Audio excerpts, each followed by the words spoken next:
How much caffeine does one young woman need? Ladies, we are actually now on the air, so keep your swearing to just the occasional shit and fuck. Okay, good. Oh, duh. There goes the rating.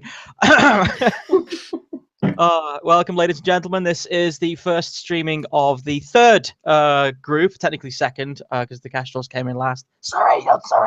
Of the Bloody Stags, a mercenary group where the characters are trying to avenge their fallen master, father figure, role model, and general all-round guy, Bryn the Light-Footed. Because for one reason or another, the good guys in good guys in Fateswain brutally murderized him while these lot were helpless on the other side of a locked door. So, good start, Dragon Age style. In this particular adventure, they'll be following the misadventures of this trio known as the Orphans of the Stags, the recruits, as they try and maneuver around a very nasty contract they have with Tevinter slavers, who are trying to catch these fugitives for their own good to save their... I'm doing it too much. Yeah, let's do a quick recap, and I'm going to introduce the characters, and then we can get stuck in. Just for anyone. Yes, in the last episode, which wasn't broadcast, unfortunately, my fault. Sorry.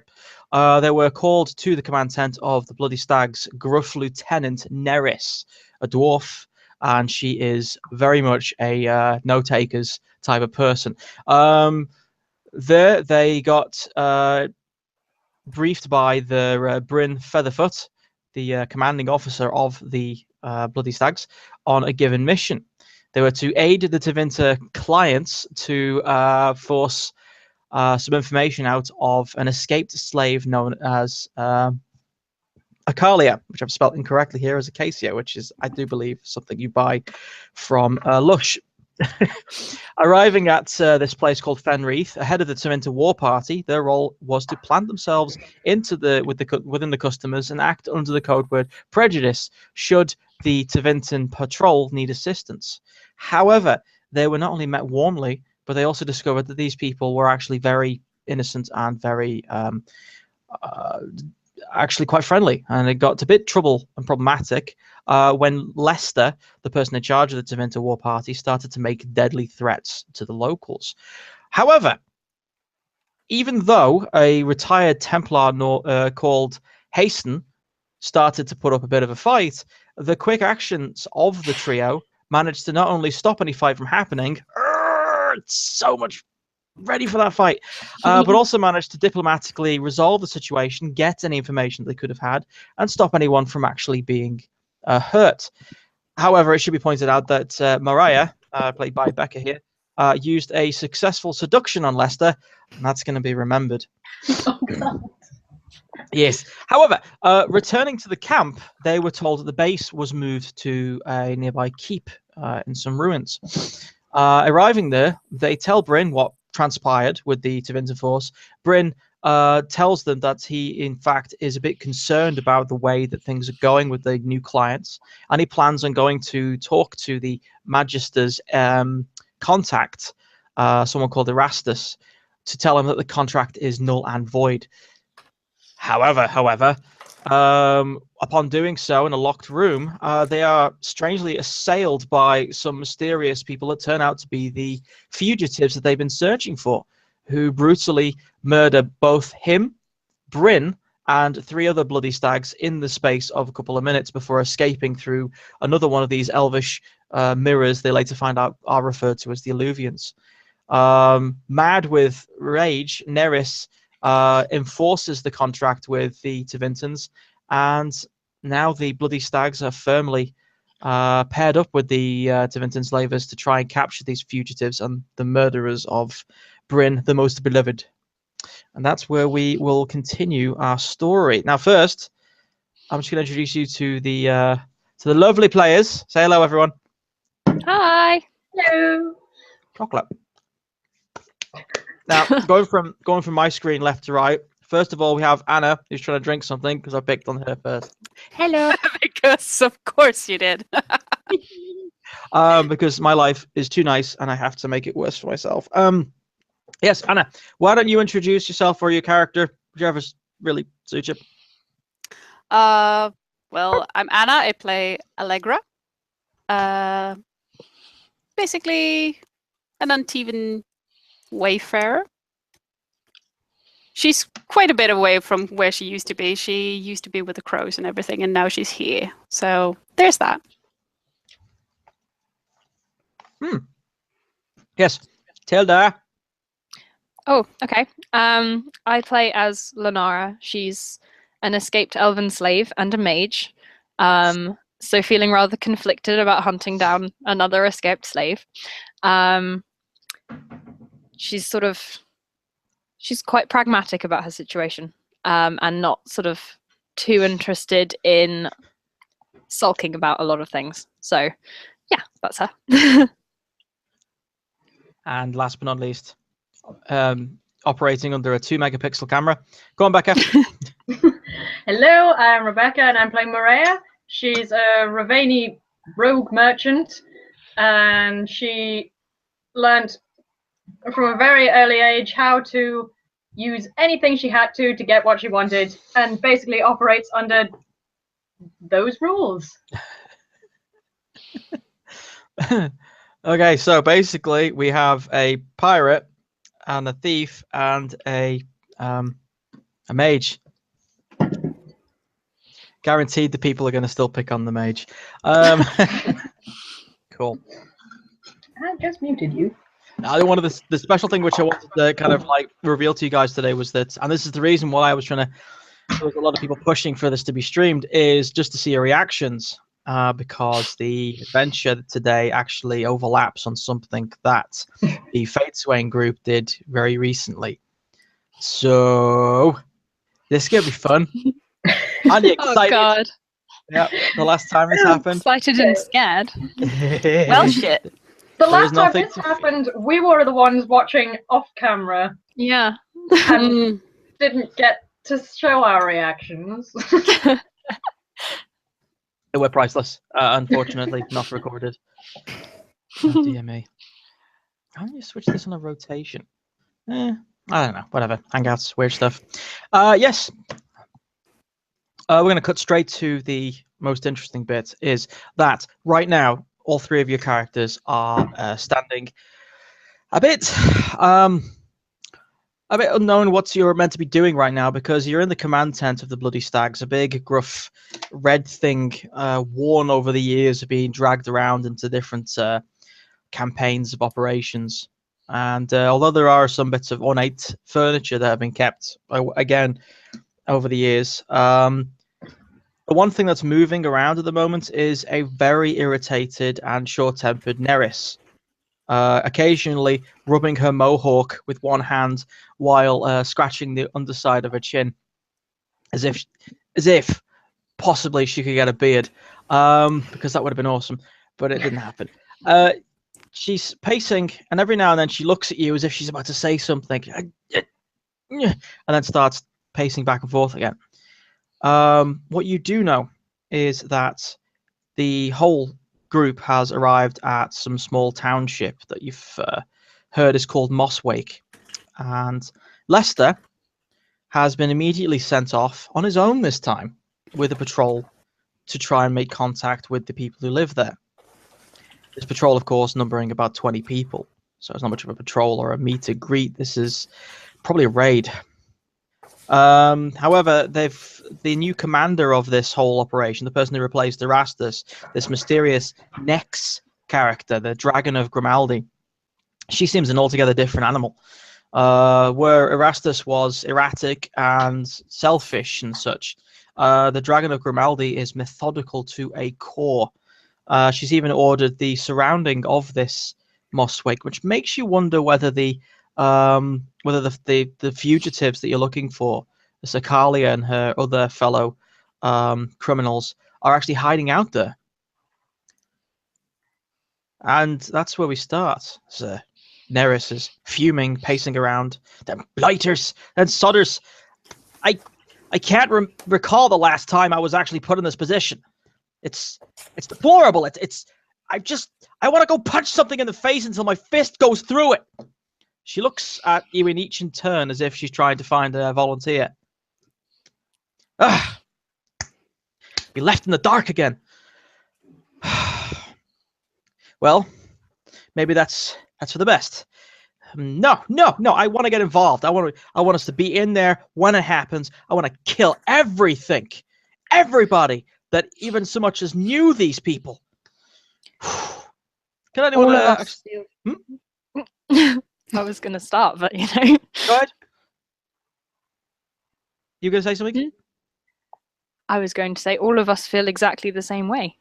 Ah. Neris, there. I step forward and I show the knives that I took from Bryn's remains. Aw. His swords. And I hold forgot them that out you and I lifted say, your Neris, voice. I know exactly how you feel. And I promise you that I will take these knives and I will stab them into the heart of the people who did this to avenge Bryn and everything he worked for, everything he did for us. Well, now, you always seem to know exactly what I want to hear. You're all right, Maria. Maria. What is your name again? It's Maria. Maria. You'll get there one day, Neris. Probably not. But I like you. You're definitely more of a blighter than a duster. Yeah, that puts you in my good books. The hell are we doing in here anyway? Why the hell were we told to wait here? Well, that's probably because I asked you to await my arrival. There's a sudden silence as Neris turns around, and at the back of the tent, just perched there on a piece of a chair. There's a chair that's balanced perfectly, and perched there like a bird, knees up in the air, hands between them, with this mask of a snarling dragon, wearing all of this rather very utilitarian leather armor outfit, where not a bit of skin is showing. It's just all right down to utility. Knives everywhere. Knives on the arms going down, coming into the sides, across the chest, down the back. There must be at least 25 knives on this this woman. Would you presume to be a woman from the shape? You are very, very stressed. Look at these three here. They're not stressed. They're thinking about you. Well, yeah, of course they're thinking about me. They love me. Yes, of course they do. She very carefully, with one leg after the other, uncoils herself from this position where she was perched. The chair doesn't even move as she steps off. The balance is inhumanly perfect. And then as she comes down to standing position, she makes a little yawn.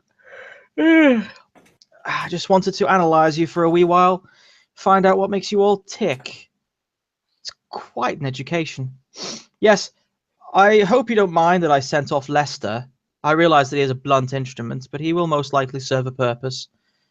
I assume he's actually a bit, well, racialistically motivated with definite sides of sadism. Most likely he may even get killed, but it does serve a purpose. I have a plan, you see, and if you follow it to the letter, we will get what we want. She turns to you three, looking at you each in turn. Although you think she's looking at you, you can't actually see any eyes or anything from the snarling Tevinter-style mask. Yes, you will do nicely. I've read from your reports that the way you handled the civilians last time we sent you out on a mission was quite efficient. Less brutal. Indeed, in many ways, you saved our soldiers a few casualties. Also, you got to side with them without losing any loyalty. Very clever. Which is why I'm planning on sending you out again. You will enter this village of Mosswake. You will earn their trust, posing as possibly escaped slaves, deserters. You can choose. I put this information in your hands, and you can go with it as you see fit. Your mission is to find the information regarding the fugitives. Tools at your disposal will be a communication with myself via this amulet here. She picks it up in a pocket and pulls out what looks like a blue sapphire stone. You simply put this in your mouth. It shouldn't be too big. And speak, and I will hear every word. And then when I reply, you will feel it. Don't swallow it, though. That's quite a nasty way to go, if not entertaining for those around. Lastly, I have an ambush ready. Should you choose to have people taken in for interrogation, simply lead them out of the village, saying that you are going to lead them to safety, and then we will take them for some torture and some interrogation. Maybe not in that order. We'll have to wait and see what you bring back. Do you have any queries or questions? Speak up now. I hope I'm not intimidating. It seems to me that your entire plan is to intimidate, but as far as questions go, why trust us? Tevinters don't normally like a lack of bloodshed. That's unusual. Yes, quite right. Unfortunately, the tactical prowess of the Tevinter martial forces has usually been completely biased and based upon the idea of shock and awe tactics. However, I find with such limited resources that a more elegant, surgical tactic is more plausible. Indeed, I think that should push come to shove and I send Lester in with the entire force and slaughter the entire village, which I calculate would yield about approximately 7% casualties and maybe 13% wounded beyond use, which we'd obviously have to put down as, well, they'd be useless. I'd much prefer against that. I want a complete and total victory. I want something which I can take back to my master and smile about later. Something perfect, something beautiful. Also, the chaos of conflict will possibly end up killing something it shouldn't, namely Akalia and her others. I wouldn't want that. I sincerely wouldn't want that. That would make me very angry.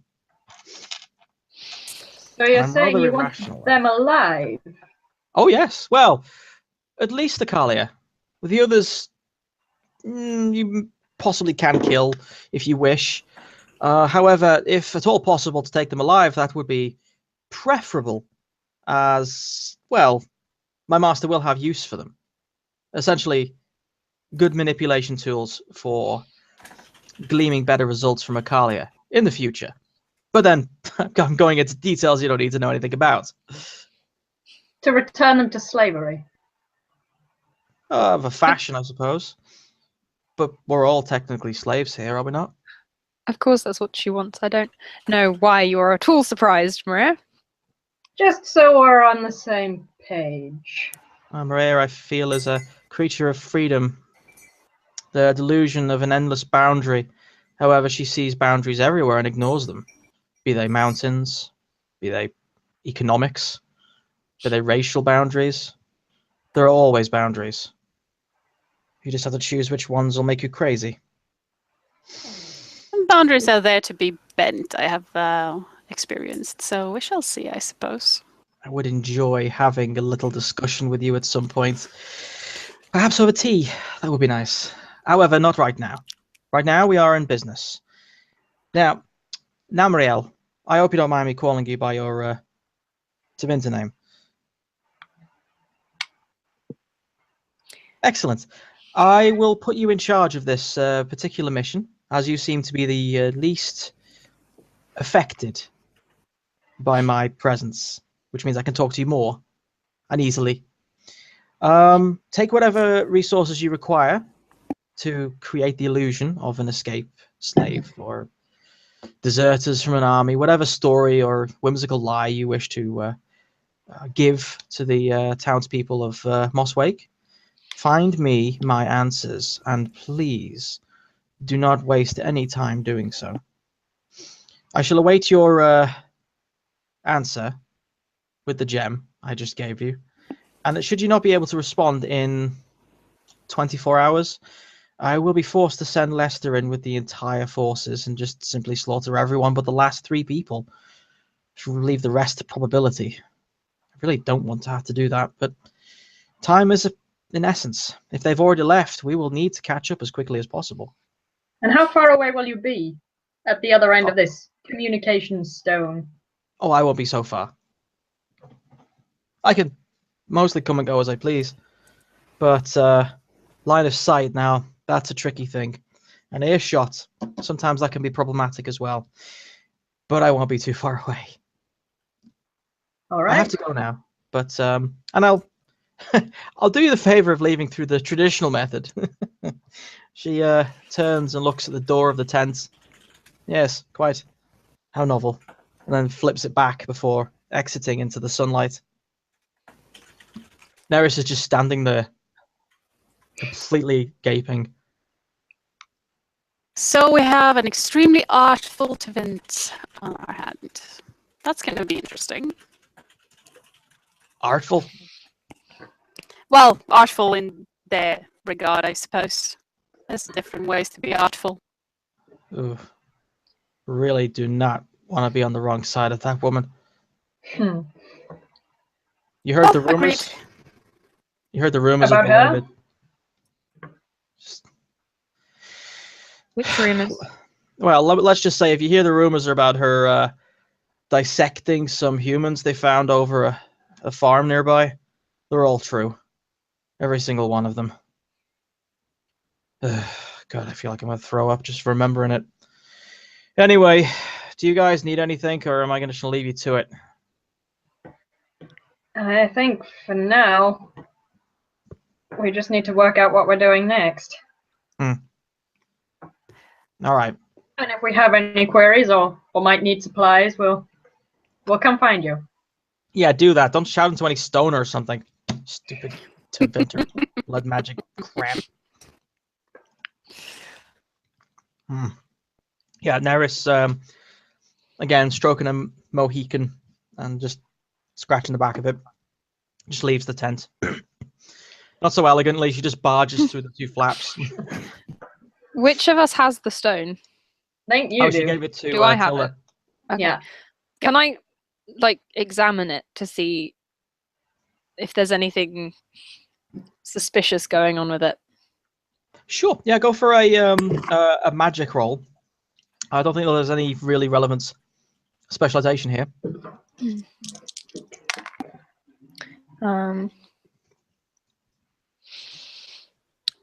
That's 17. Nice, not bad. It's it seems to be a crystal which has a what is it called? An enchantment ruin that's actually on the inside, which is a technique you haven't seen before but you've heard of. Instead of a stamp, it's essentially hammered into a crystal while the crystal is being formed using magic. So in essence, it's an enchanted piece of jewelry with a spell bound into it. It's a relatively old technique. Not many people can do it anymore. But what it means is instead of having like armor which resists against fire and such, which is the traditional methods, you have a spell which is essentially shortcutted into an item. In this case, it's sending speech. At least that's how you think it works. It might well be shouting along the fade or sending dreams or thoughts. Either way, the instructions were simple enough. And it's not doing anything else like broadcasting our location to her?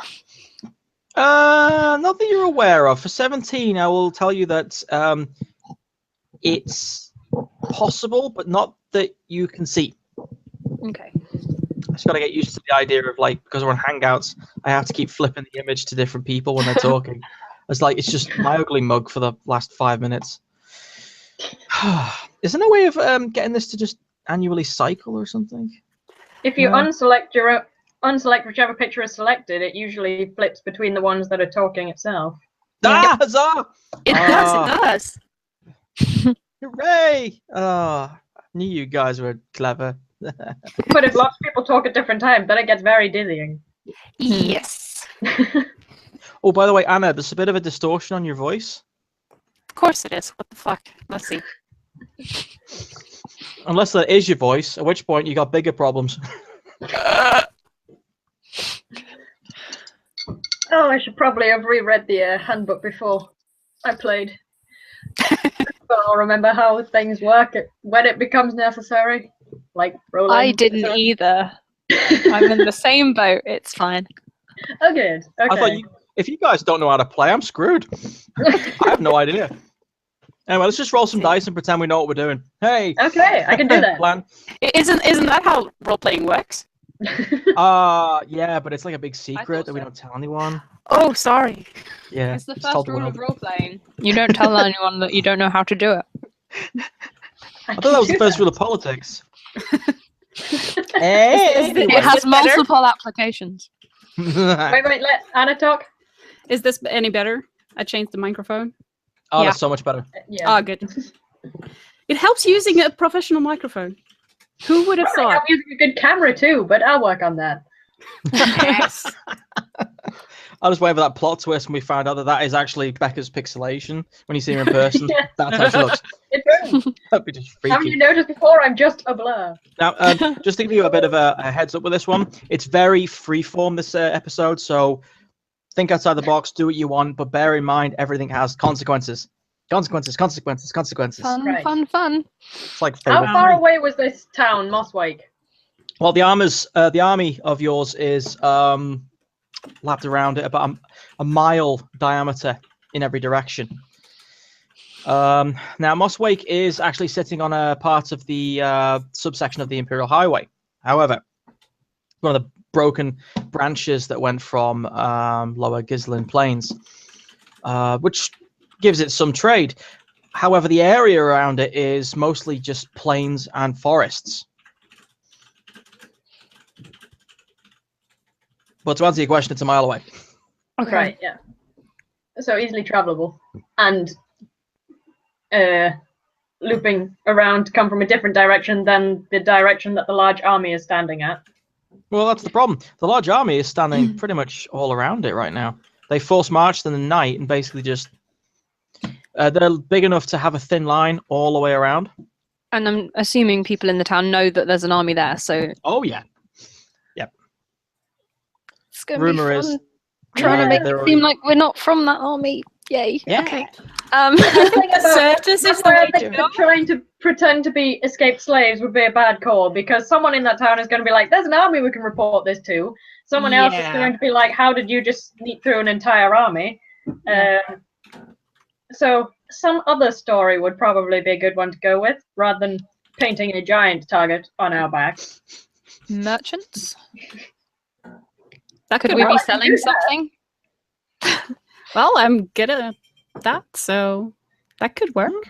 Mm. We need By the something way, to... Rick, what were the stats on those swords? You didn't tell me because I said that I wasn't going to keep them. I'll let you know when you use them. Okay, I can live with that. Exciting. But they would earn a pretty penny if you sold them. I'm just saying. Britain swords? Do that. No. She's- Wait. She's from Ravane. She's gonna do it in secret and then just replace them with some like plastic versions or something. Like Aveline Shield all over again. Oh no. Oh no.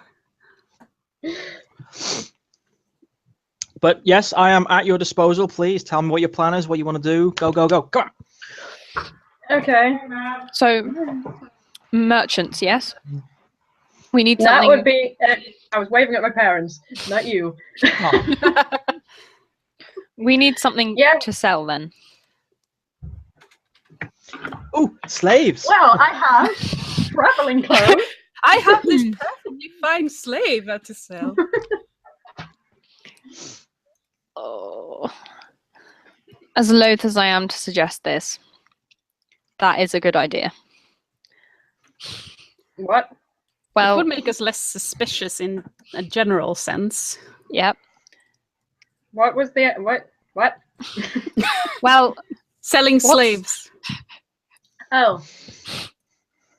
and not- who out of the three of us is the most likely, the most the one that people would just look at and assume things of.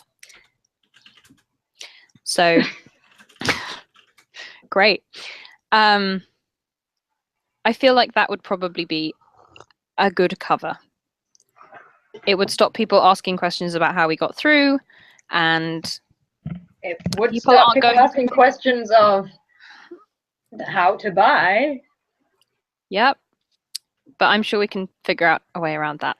And people aren't going to pay attention to me as much.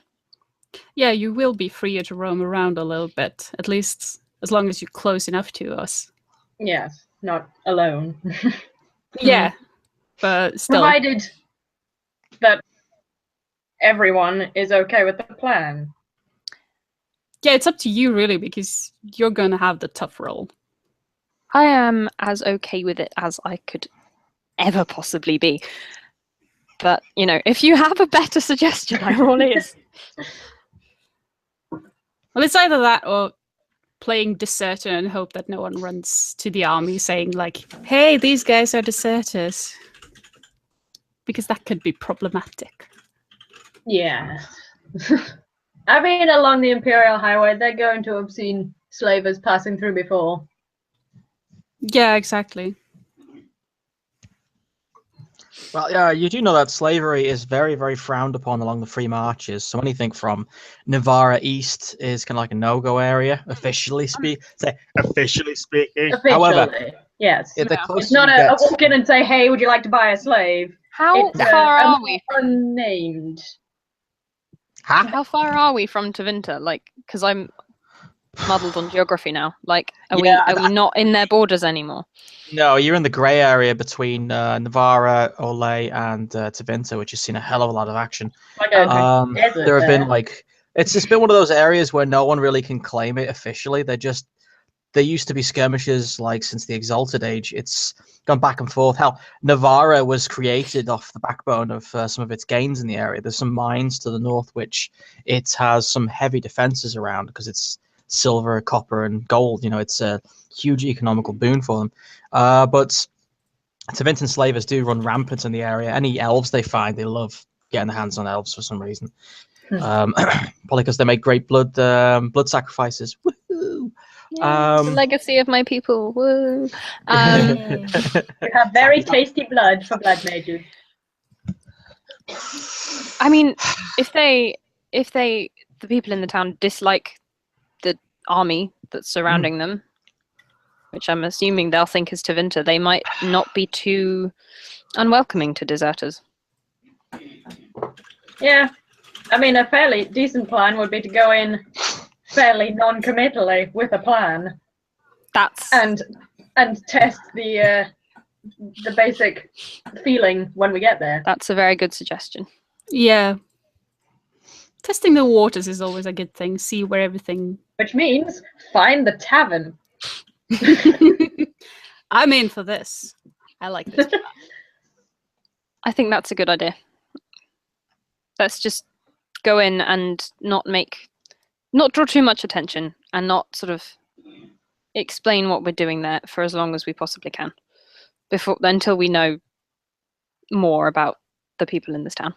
If someone asks, then we can just say we're On just business. traveling. Yeah, we're just traveling. Just came down the road, and what the fuck is going on with this town, really?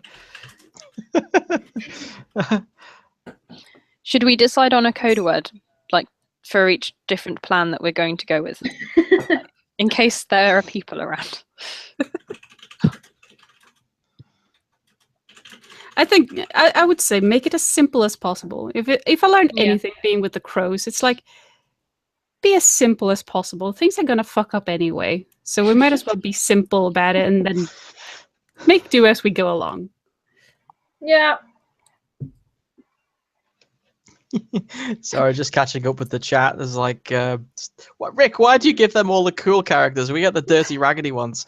It's like, I don't know. You get what you deserve, I guess. True, very true. We haven't killed anyone yet, Yeah. whereas you guys have. We're Gonna just have you. proving our metal.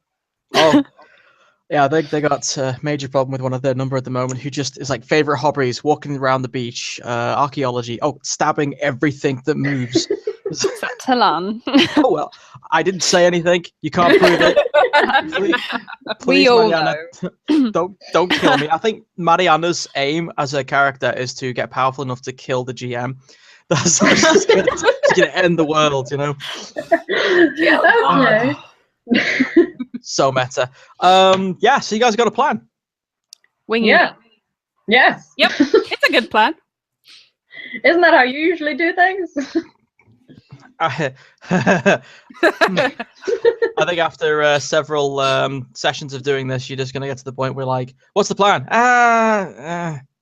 Let's just go in. Let's just Wait and go. see. Yes. Anyways, what do you need? Do you want to talk to anyone like getting supplies, anything like that? You have a whole mercenary company at your disposal here. Should we maybe see if we can get some potions? That could be a smart idea. That is always useful, yes. Because Cool. I can heal, but like only to a certain extent. In case things go downhill. Yes. You Always need to plan talk for to the worst. quartermaster. Yes. Okay. So The ideal supply officer or quartermaster. magic person. Do we know where to find them? Yes, you do. You're actually nearby. You're part of the headquarters tent array, so the quartermaster's not too far away. Let's go find the quartermaster then. Hooray! Up we go. Just outside the tent, past a number of other officers' tents, there is literally a huge pile of boxes and bags and such. Around it, there's a series of supply carts that have basically been parked in a ring, like a defensive perimeter. Inside there are some of the more loyal guards, like the inner circle guards. They're the ones who've been paid a higher wage. They've been with the company for quite some time, so that the quartermaster knows he can trust them to protect the goods, like the wine, the brandy, everything, from the rest of the company. So these guys are really heavily armored as well. They're the supply train guard. And standing amidst all of these people, there is this rather diminutive human who's actually elf-sized, who's currently looking at, with his really long beard, currently looking at this book that he's got at the moment, like a tome, which he's just opened up on top of this supply cart, which has its sides taken down, so it's acting more like a table for him. As you approach, he doesn't look up, but he's faffing around with a quill, just seeming to take notes on something from two lists. Yes? What? Sorry to interrupt. We were hoping we could get some potions. He kind of looks up and squints at you. Oh, it's you. Okay. Let me see. Yes, potions. What type of potions? Healing. What type do you potions? have? Whatever I have, and healing potions. I'm gonna go with the healing potions. That I can work with. He starts pulling out another book, slaps it on top of the first one, opens it with very thin arms. He's to pretty much bring it over like that, and then starts flipping pages. Healing potions. Yes, we have some. Why? Why do you need to know? You see this gap here?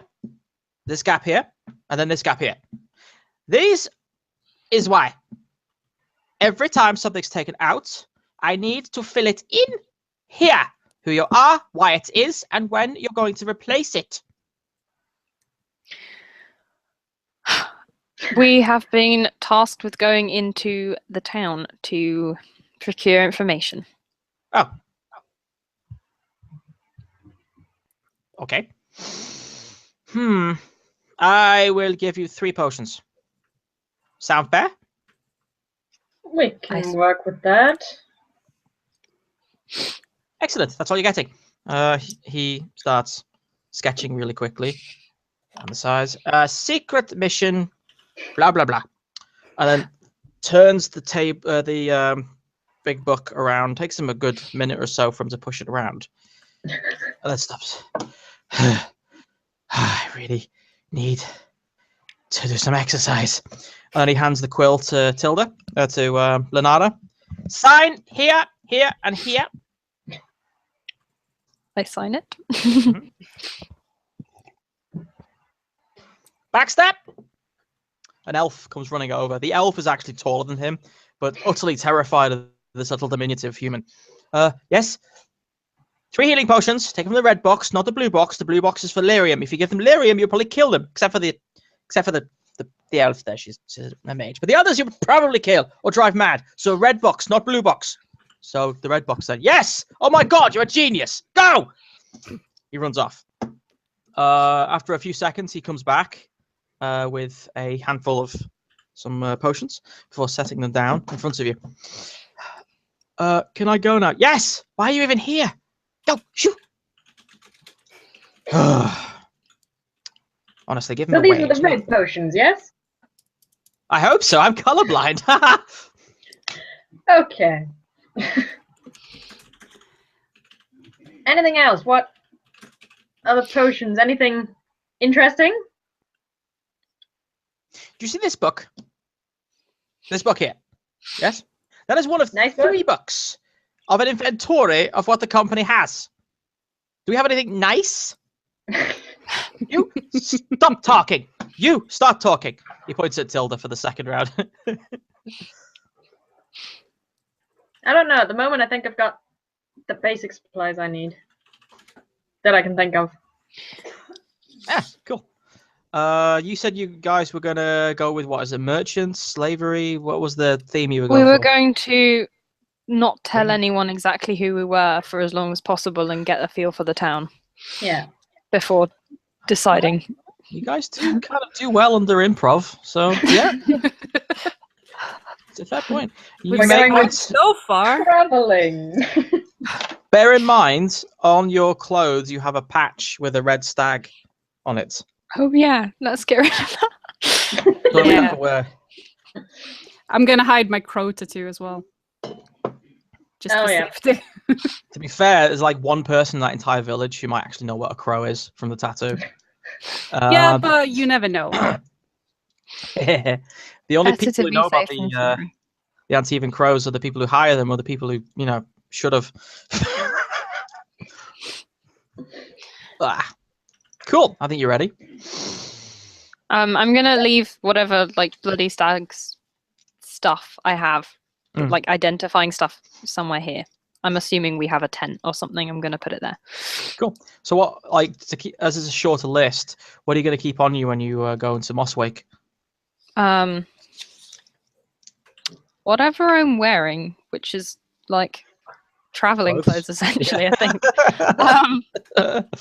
that old lady's drawing, which Yes. is Oh, pretty you want that. innocuous.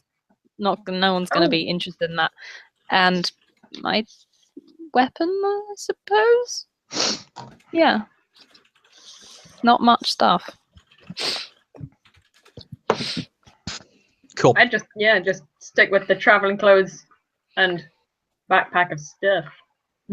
Yeah, Backpack of stuff. Yes. trademark. I smell a new T-shirt coming on. We've got arterial spray heart, and now hashtag backpack of stuff. It's important. It is indeed. Anna, Just what keeping does- my regular clothing, water skin, just my regular backpack. any weapons? Yeah, I mean, that's given. If you're Yeah. traveling Is it? across Thedas, you've got weapons. yeah. Just keeping my swords plain view. To get away, arrest you for not carrying weapons. Come on. It's a very important thing. Are you going to take your weapons with you? Yes or no? Yes. Yes. Excellent. Or I don't know whether I should have a staff or not. Well- I can't decide now. I'm iffy about it. You need it to cast Arcane Lance. I do. I don't know why, because you don't in Dragon Age Origins, Yeah. which is awesome when you use your hands like that. Ah, you know what? Screw it. I'm going to change that rule because I believe in the Dragon Age Origins canon. You don't need a staff to cast Arcane Lance. Do I need a staff to do anything? No. Or does it just... Like heal okay. and such. The staff just helps you. What do you think? I think without a staff, your magic is at like -2. That sounds fair. Because it's like you're trying to use a weapon that you're not proficient with. The staff helps you focus your magical abilities. We're very low level. Most of our skills are 2 at most. My magic's 4, so -2 isn't... No, I mean -2 to the dice roll. Yeah. Oh, to the dice Yeah. roll. That'd be harsh. Okay. Jesus. Oh, yeah. Would make much difference. Okay, yeah, I'm going to leave the staff here. I have a gauntlet still, but that's easier to hide. You have a freaking gauntlet, like 1. Yeah. Yeah, Teresa and me argued for it so that we could punch people because mages get the brawling skill. Yep. So we both put gauntlets. I love it that mages. It's amazing. I mean, I cannot have it, but I had it the whole last one. I just didn't use it. I get Well, because we didn't fight the last time. Christ. I guess Chris Promise, the guy who wrote the book, is like, yeah, mages totally need to punch people. I would. I mean, it won't Brawling. hurt them very much because my strength is only 1, but... Don't knock it. 1 is actually better than most of the basic baddies in Thedas. Yeah. 1 is actually pretty good. So Elven I'm a chop. buff mage. Okay, yeah, no, the staff is staying, but I'll keep the gauntlet because I can hide that. Cool. Also, to clarify, like traveling clothes generally is light leather armor, so I'm wearing that. Traveling clothes isn't light leather armor. Light leather armor is light leather armor. Yes. You are carrying that. It's fine. Just Yes. you know, leather armor doesn't really do I know well. it's not the same thing, but I'm just saying that when I'm wearing normal clothes, I'm wearing my armor Okay. with whatever patch covered / removed. Get your seamstress's kit out. Take it off. It's okay. I get Tilda to sew it back on later. Wicked. Right. But yes, like that. Explain to me how you want to approach the city, the town. Should we walk? Along the road. Yeah. Be As really, opposed to really forest? obvious about it. Let's just like- approach as any other travelers, I'd say. Cool. I think that's the least inconspicuous. Don't try and sneak through the forest. Just actually walk along the road. Yeah. Make yourself definitely. obvious, yeah. That sounds like a good plan. We're normal people. Why would we sneak through the forest? We've got We nothing. have totally going on. legitimate reasons for being here. That's a good point. All right. So you guys basically leave the camp, go past the skirmish guard at the front of the line that's now surrounding Mosswake. One of them a few of them give you a wave off. They all know you, you see. So at least in the Bloody Stags, the Tevinter soldiers are thankfully on the other side of the northern side because they obviously don't trust the Stags enough yet to cover that route for some strange reason. As you make your way closer to the village, an arrow lands near your feet. You hear this fuck noise. And then over from a long distance, you hear someone shouting, "Shut up, Vince!" Where did the voice come from? Oh, from closer to the village itself. In the distance, literally around 100 meters away, is the beginnings of the township. This arrow seemed to have come from a large group of bushes, just what starts the actual village itself. I'll throw up my hands and just yell out like, "We're not Vince, we're just wayfarers. We're just coming to town. Come on, we need a place to sleep." Would you mind rolling a communication persuasion, please? Where are my dice? Don't fail me now.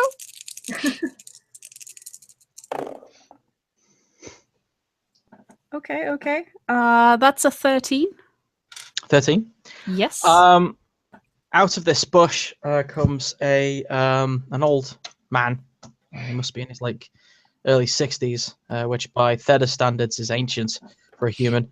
And he's got an arrow ready to go as he walks close to you. Stay there. Don't make any sudden movements or I'll get you. Yeah. And he comes up a bit closer. So he's literally about 6 meters away from you now. So even he could probably hit you. But he's just looking at you. You don't look like Tivvies. You're an elf. Told you so.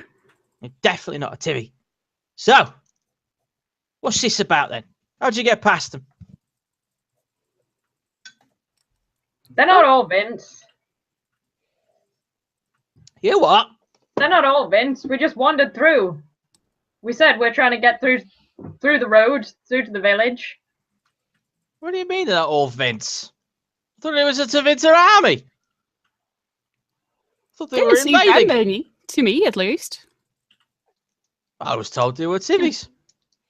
Some the of bloody them. hell are Oh, they? certainly a bunch of them are, but you just talk to the ones who look like they're less likely to kill you. What, that airy testicle that's in the town centre right now, yeah? He's The who? that airy testicle, what's his name? Loser, Lester, that's it, yeah. He's a flipping face that could curdle milk. Well, he's a Vint, of Sounds like course he fun. does. Yeah, with his finery and such. But yeah, if he's a Tivvy, where's the other Tivvies? You saying that it isn't just Tivvies that's trying to attack us? Who is it trying to attack us then? You better start making sense soon. They're attacking? Well, no, sooner or later, they always do. Well, they didn't seem to be attacking. They were just camping out a few there. Oh. So, it is Tivvies that are circling us then, yeah? At least a few As of them far as are. we know. Alright. So who else is there? I don't know. Any We were army just that comes passing to by. this town, they're just gonna. Well, you passed them by, you should know. Were they Elysians? Were they bandits? Were they like demons? Why would you get past demons? That's just silly, Alfred. No. Any kind of army, they're just gonna hire anyone they can get, so they can You- pack up the numbers from what I gather. You're giving me a headache, you lot. Alright. I reckon I need to take you to see Cassie. You best move it. Come on. Sounds fun. He starts motioning, and then you can hear him go, "Oh, my hip." Cool. I just casually salute and follow him easily. I don't like you.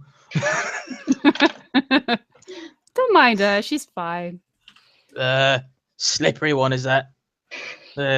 Yes, under the watchful gaze of your new sentry / captor, you are escorted under guard by a 61-year-old retired hunter, it looks like, into the illustrious township of Mosswake, which is made up of around 12 houses, you seem to tell, with one dirt road going straight through the middle. There is one stone building centered in the center. Oh, dear God, shoot me now. Which seems to be of dwarven make. However, there are all of the windows and everything have been boarded up, and there's this weird line in the sand that's been drawn around it. Across the road from it, there is a rather large inn-type building, like a tavern that's got like 2 tiers. Rather large, higher structure. However, about 1/4 of it has collapsed, and there is this weird gunk all over the place. They're trying to hose it down with whatever they can find, buckets of water and things. Further ahead, there is a situation where you see from a distance, as you're walking towards it, where there are approximately 13 Tevinter soldiers gathered facing what looks to be around 30 or 40 armed civilians. And I say armed, I mean like they are armed with spears mostly. Some of them are armed with garden hose, the occasional shield that's seen better days, and probably little action. More than one person is actually carrying a kitchen pot on their head. Just want you to get that image. None of them look like seasoned fighters except the odd one or two. And as you get closer, you can hear the dialogue that's being shouted about. You tell your lot that we don't want nothing from you, and you go back to them, and you do what it is you do somewhere else. Yeah, get rid of her. You hear the unmistakable drony voice of Lester, the guy from last time in the inn. Yes, please. I just want the information. I do not mean to threaten you with this situation. I just find myself in a position to help you. You see, my commander, she wants to kill you all. I don't want that. I am telling her, you are obviously affected by blood magic. That is how they got to you. That is why you love them so much, and that you will let them go. They are gone, yes? Tell me they're gone. We ain't telling you nothing. Ah, but you will in time. You have to. Or there will be blood. There's this exchange goes on, and you're led around the corner into one of the alleyways, where a rather heavily built woman, she looks like a smith of some kind, just by the apron, is waiting for you with arms folded. Ilfrid, what have you done now? I found these spies. They've been sent in. They're demons, they are. Ilfrid, just tell me what happened. Well, I was doing my rounds, you see, and these three started coming towards it, and I says to myself, Ilfrid, they be spies or something. So I came out and I tried to kill them, but then they spoke, so I didn't kill them, because obviously demons don't speak, right? But then they started to speak, and then I got itching in my head, and I thought it best to deliver them to you. Right. That's excellent work, Ilfrid. Please leave us. Yes, just go. Fair enough. He leaves. You're left in an alleyway with this rather well-stacked woman and about 3 or 4 armed, probably more professional-looking guards with actual leather armor and swords who seem to be eyeing you suspiciously. I'm sorry about him. My name is Cassie. I'm the mayor here. Is there anything which you can tell me about your situation? That any reason why I shouldn't have you thrown out immediately? We were Your just man's got passing. it about right. Yeah. Not all at once. You, the smooth talking one. She points at Maria. Well, Ilfrid fired on us, so we told him, please don't. We're just heading through, and he was worried that the army you've got around here were coming into attack, which it looks like maybe he was right. What's happened in the square? Did that just happen recently? The collapsed tavern? Always a sad sight. Luckily, it was only the latrine that was crushed. Thankfully, it doesn't bother the men so much.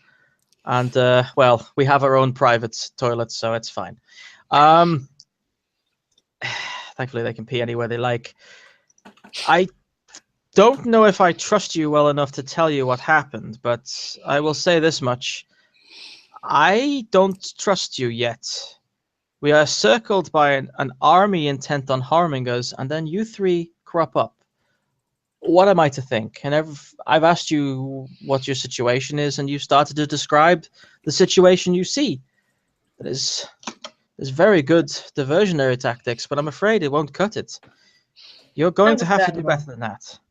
I will try you next. She points at Lanada.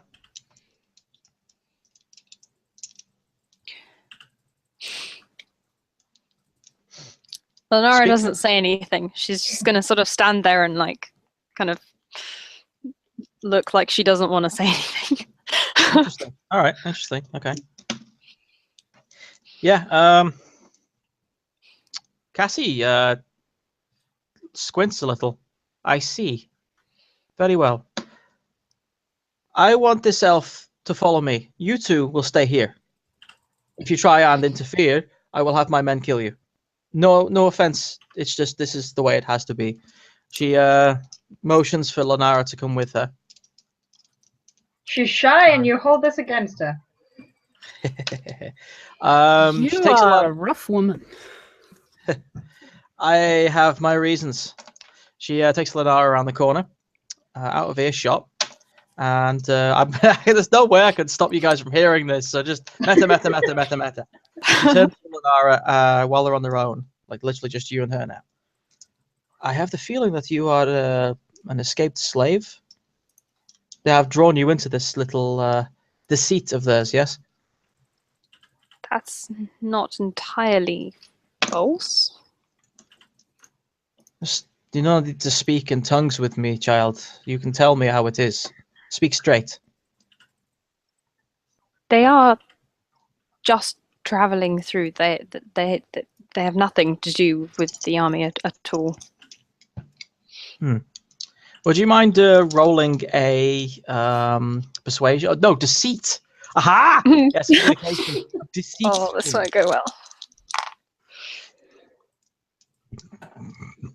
Oh, dear me. Hang on. 11. 11. Guess what? Oh, shit, that's bad. Yeah. Cassie nods. I see. Okay. I trust you, but I need you to tell me, how on earth did you get past the army lines?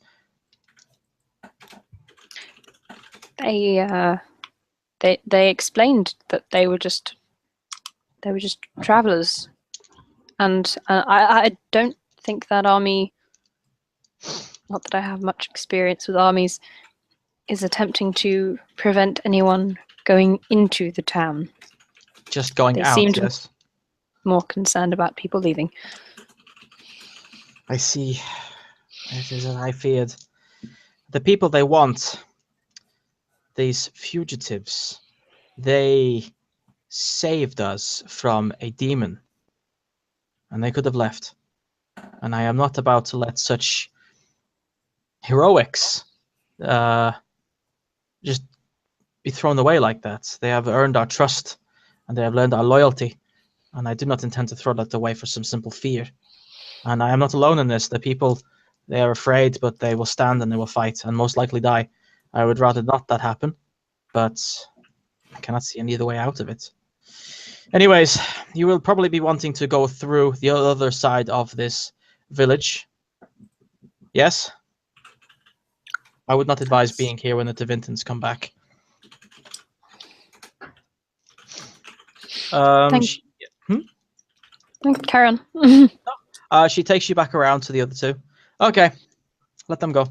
They are, as they say, just some nameless travelers who got lucky or unlucky. If you think that they will let you go out the other end, then maybe you can take some with you. Some children, those who cannot fight. Would you be willing to take them with you? If you think that would work. What are we looking at? Is it a full barricade all the way around the city? It's they haven't got the engine works to do that as of yet, but they probably would work on it if given the order. At the moment, they've just got a lot of scouts patrolling the area, so that there's this picket line. So the second that anyone gets spotted, they get swamped by a patrol or whatever's required. But we know that it's the stags on one end and basically the Vints everywhere else. Pretty much. You've got the stags deployed in the south, and then the Vints are all deployed in the north. Yeah.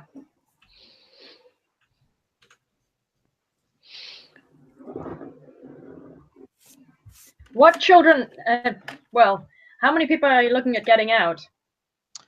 Oh, we are looking at least 12 children. 3 infirm, and what I would politely refer to as 6 non-combatants. And what, other than what was going on in the town center, have they made any other moves on you? Any attacks? Any? None that we are aware of. There have been rumors of a shadow jumping across the of the roofs, but we've not managed to see any other danger. We want to help. I mean, obviously we're as confused with what's going on. Obviously, slightly less scared than you would be when it's your home, but I can see why you want to get your families out. Good. I will let you think on it. It seems we have some time, at least, as long as the fight in the street there does not kick off into a full combat. Then you have some time to think about it.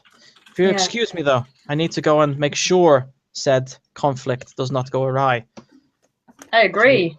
I don't want your people to start taking on an army. We might not have a choice.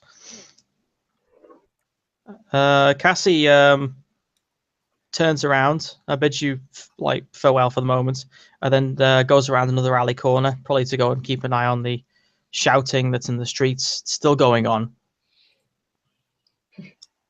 You're left with the guards who, to be fair, don't really pay much attention to you. They're just keeping an eye on your movements as more than your speech.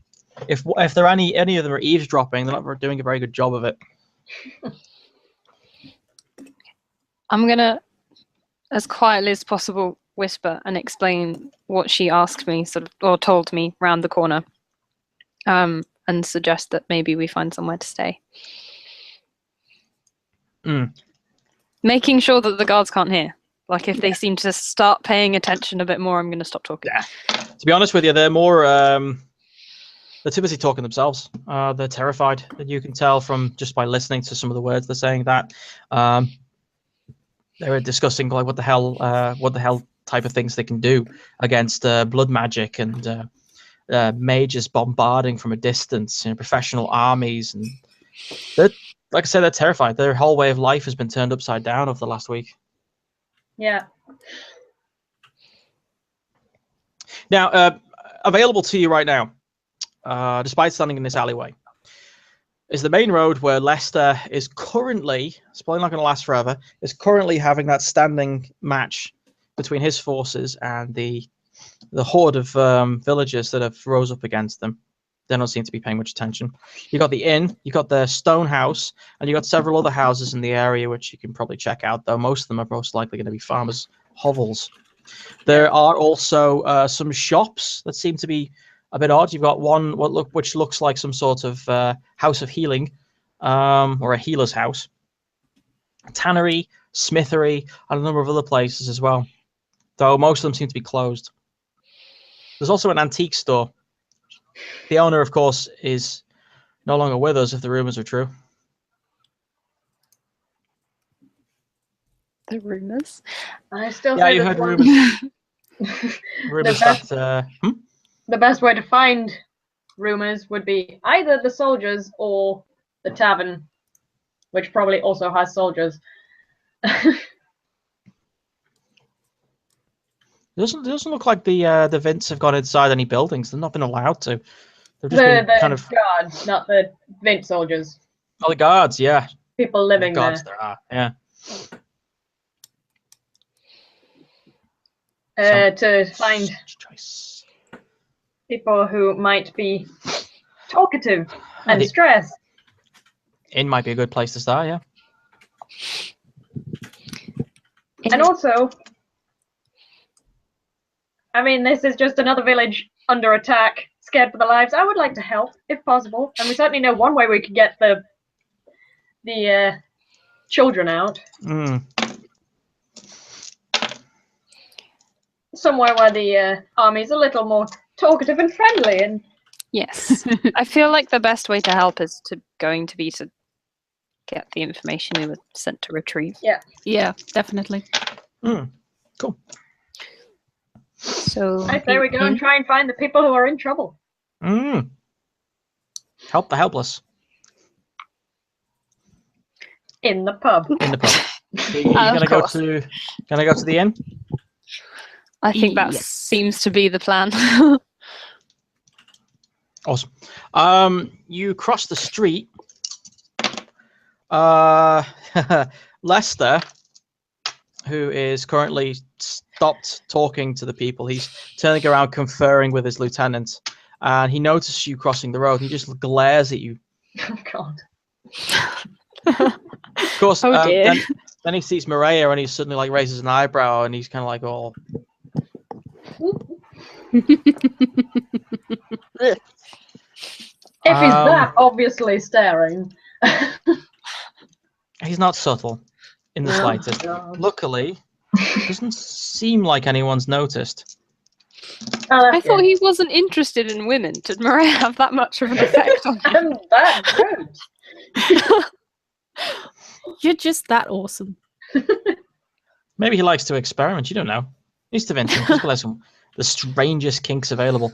Anyways, you get into the inn, and inside there is, as you expected, a number of people who are all armed with whatever they can find. There's one person who's wearing wooden armor.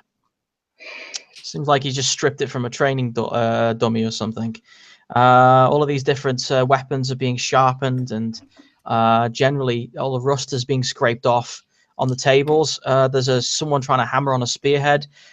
Ale is being served in probably more than sensible amounts by the barman, who seems to have lost it and started popping all of the kegs.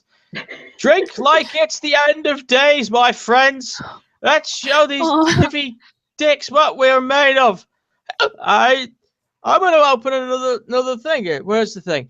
And then he disappears behind the counter on his hands and knees. Sitting on the table nearest to you is a dwarven person wearing some sort of apron himself, like a leather apron, and he's currently working on fixing some old leather armor. As you get closer, you can hear him saying, "Stupid blighters, stupid sodders, God, eat a nug and die from it." And he's just going on and on. Across the way, there is this tiny, old, really ancient-looking elf woman who is currently handing out small health potion vials from a little basket. Here you go, dearie. Best take 2. You'll need it. And then she's just skipping around. If there is any danger to be had, she seems oblivious to it all. And over the top of this area, there is like this mezzanine where there is more tables and more people chatting. You hear some people laughing, someone's crying or throwing up in the corner. And at the top, there is this hooded figure with one leg, which is splintered, just stuck on another chair. He's got a really large, mean-looking longbow over his shoulder, and he's just looking down at you, just watching you as you enter. Is there a corner that appears to be quieter than the rest of it? Not so much, no. You could probably go further up, like go upstairs into the mezzanine area. There may be something at the back. But thanks to the collapse section to your right, there is a bit more cramped than usual. We need to find somewhere to talk. Fairly privately. It does seem like there are some like rentable rooms upstairs. There may be one left open. If we ask the barman if he's paying attention. If there are rooms available.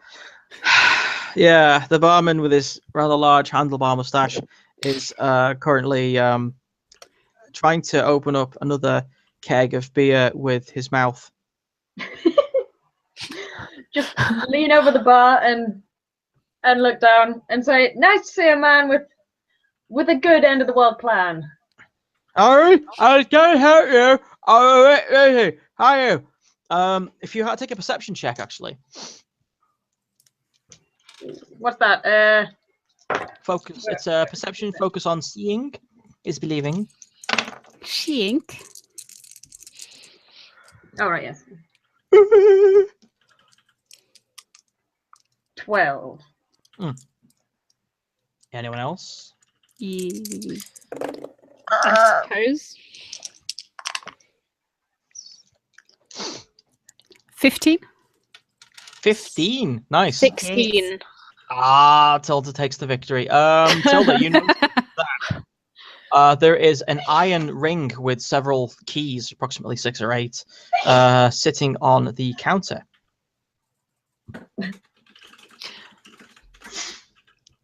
Is he drunk enough to like? No, we're not stealing keys. That's dumb. I didn't say anything. I'll just Ask him if we could go up to a room. It is actually fairly obvious so that it's there. So the target number was only 11. So technically speaking, all three of you see it. It's just that Tilda sees it first, then Anna, and then, or rather, I should say, Lenara sees it first.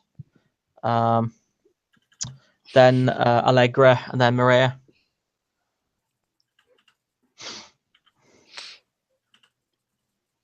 I'm gonna like stare at the keys meaningfully.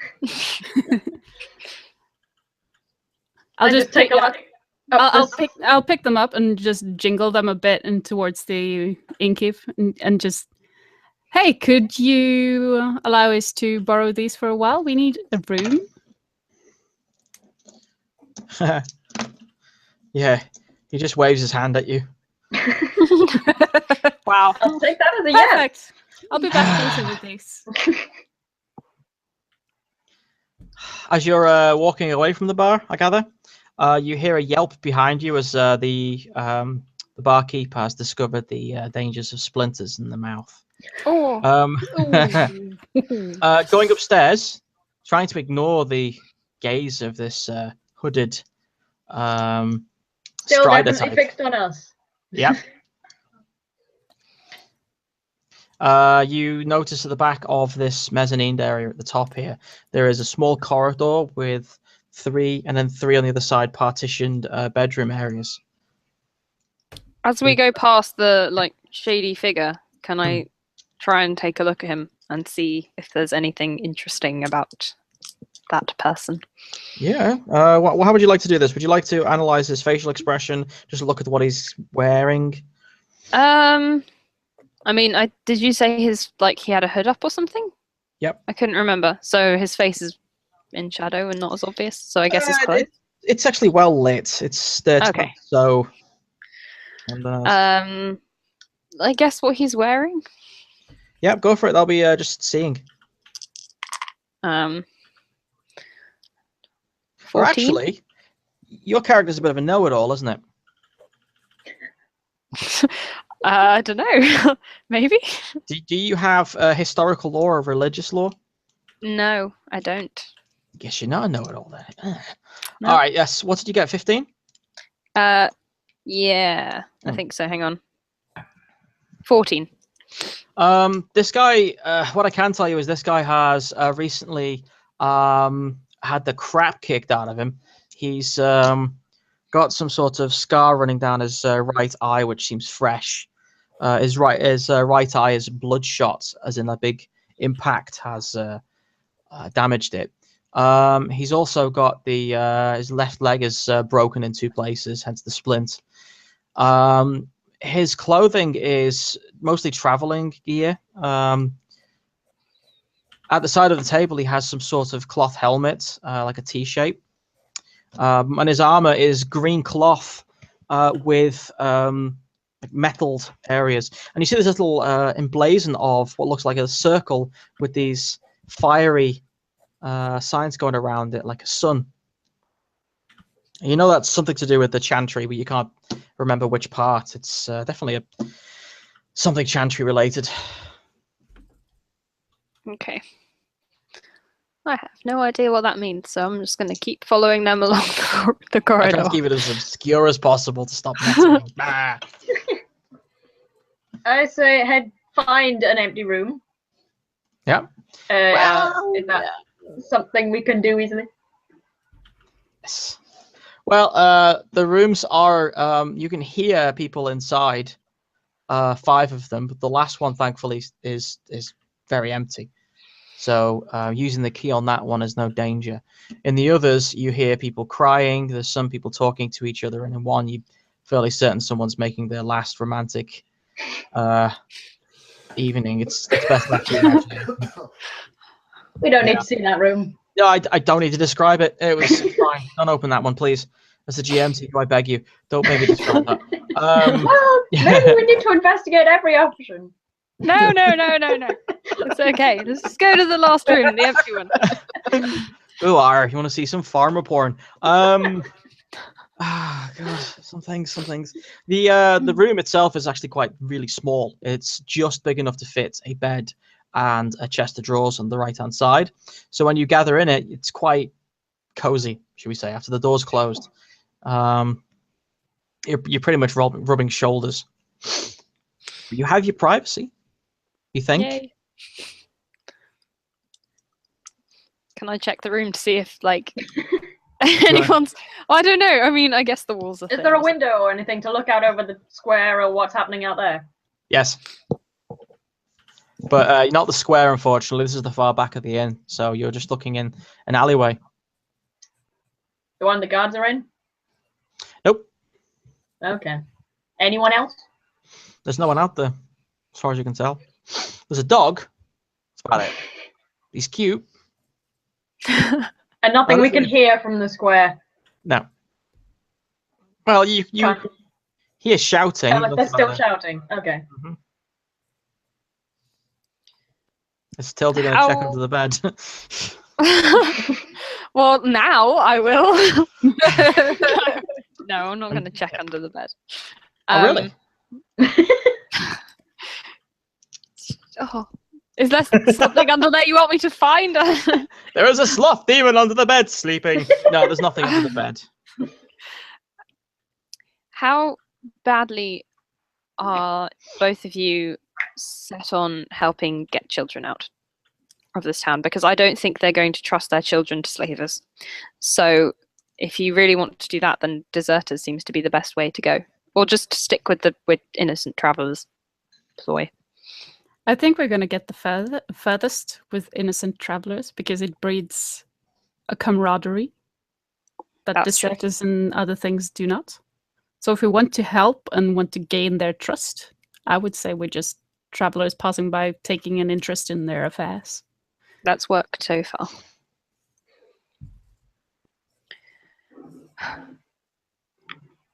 Did both of you notice the person watching us? How could we not? Well, just checking. He seemed to have something to do with the chantry, but I couldn't tell anything else about him. There was a symbol on his clothing, but I didn't really recognize it. That would explain why he looked so grumpy.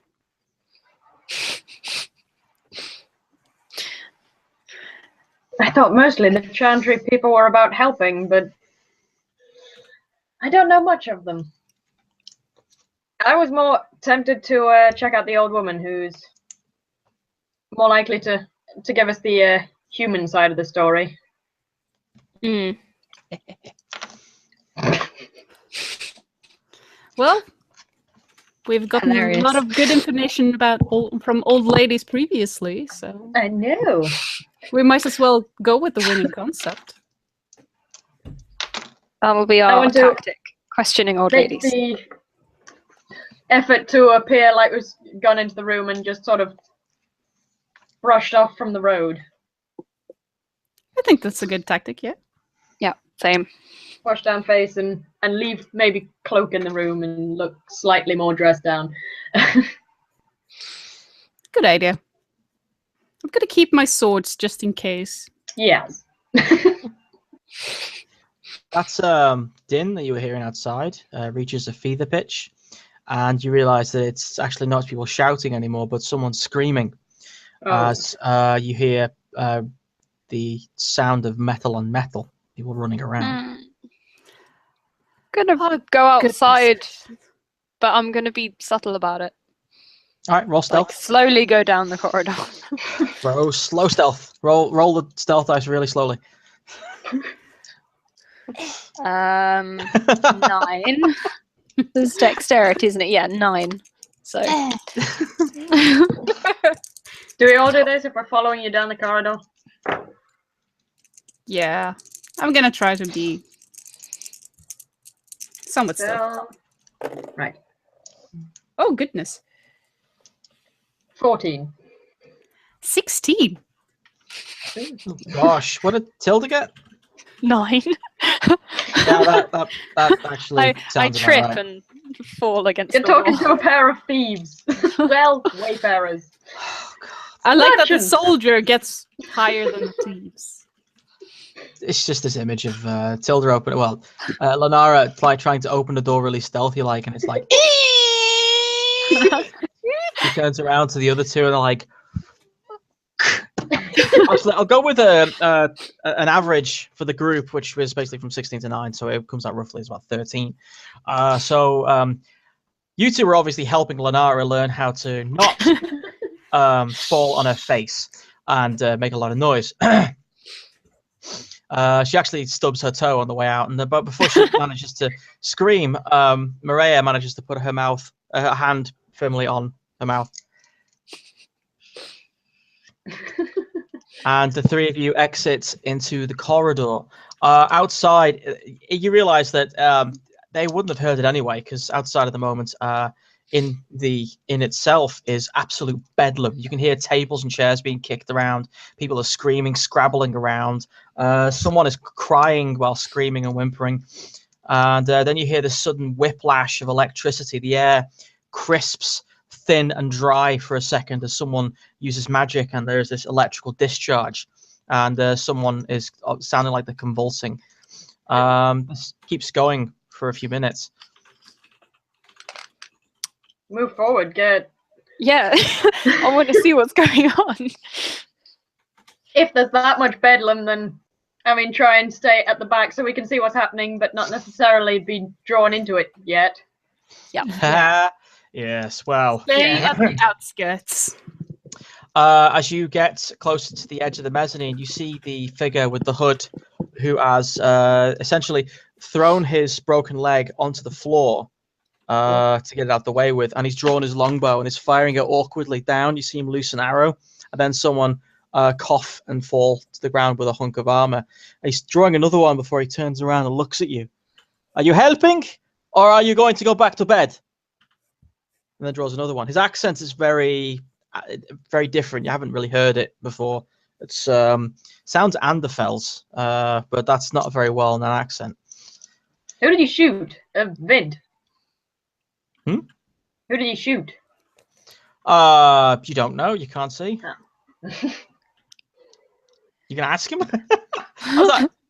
Who did you just? Who are you shooting at? Who are we expecting to help? Who are you expecting us to help? Are you kidding me with this? I am helping. I am expecting you to help the people. That's the answer I needed. Oh, yes. Excuse me 1 second. Pulls another bow, drops it. You hear someone screaming. Ah, Well, fuck. Well, Up next to technically, him, so we can everyone actually here is see what he's people. looking at. Someone pounds up the stairs, and it's Lester. Yes. Yes.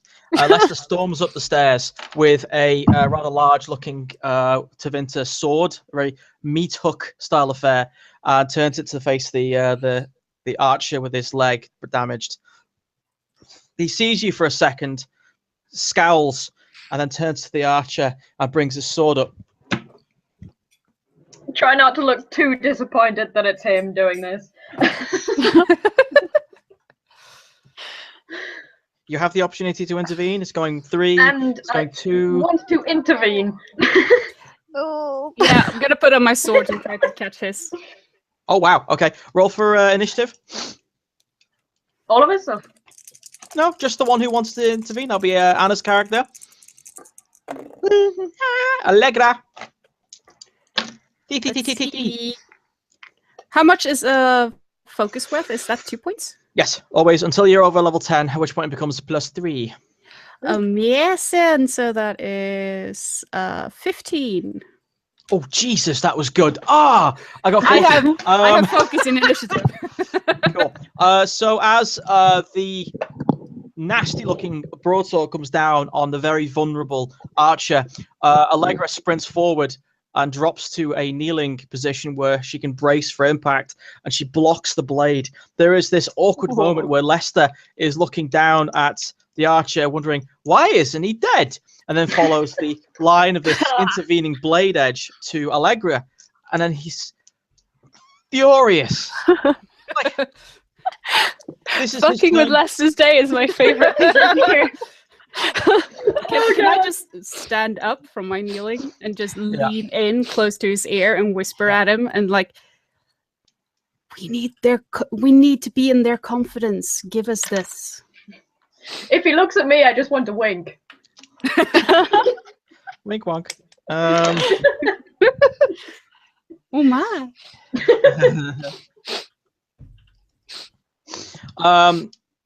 Yes. In that case, he seems to nod for a second and then turns to punch the archer in the face. However, the archer has not been idle. He takes a shot. Of course he hasn't.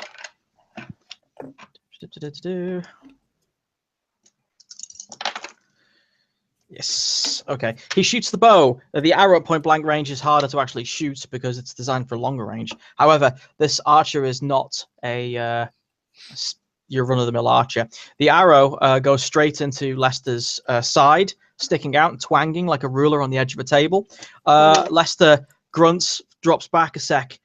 Just gonna roll for something here. Oh hell, no. He's if he had any kind of presumptions of actually not killing this guy, the pain has probably changed that. So he's going to try again. He brings his sword up again. Allegra, do you want to try and intervene again? Yep. Just gonna keeping up appearances. Whilst that's going on, can I run to the banister and see what's going on downstairs? Yeah, sure. Do you want to? Let's do this with this thing first, and then we'll do that detail now. Yes, of course. Yes. What do you get, Allegra? What am I rolling? Just attack or initiative? Yeah, but basically think if you can get in the way in time. Let's see. That is not as good. That is not as good, and it's a 14. That's okay. You're really, really so lucky today. And you thought you wouldn't be. I was gonna say, I wonder if this one doesn't work. I want to just sort of try and knock him with the butt of a sword. You know what? It's really That's Anna's my dice next rolls are still pretty average. It's just mine are worse.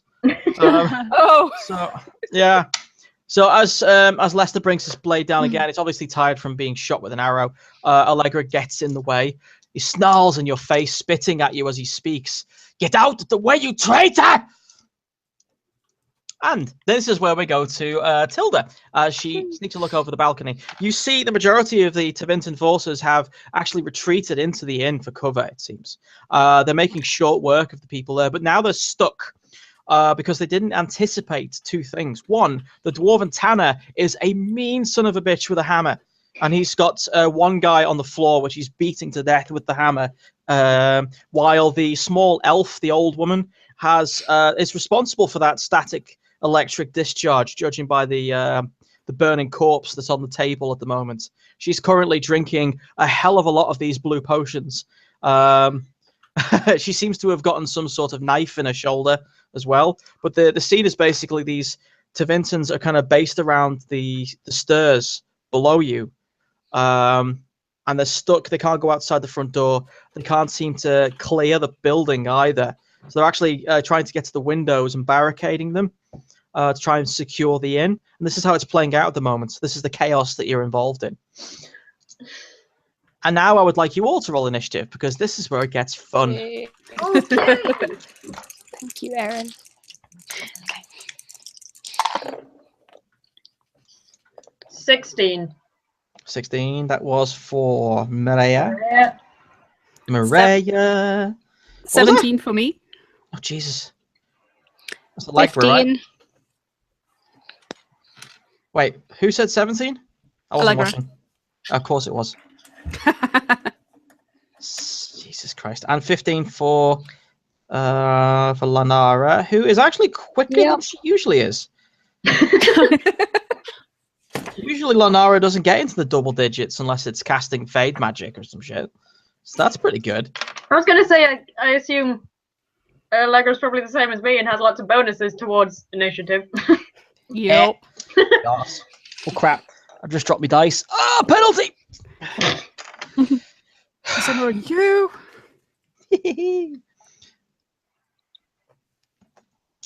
I'll have to check the chat in a minute, because I think Teresa's probably having an apoplectic fit at the moment. So many people in this room she likes, you know. It's just Don't make her more pissed off than she already is, please. I don't care about like Mariana's Talan character. He's just a psychopath. So.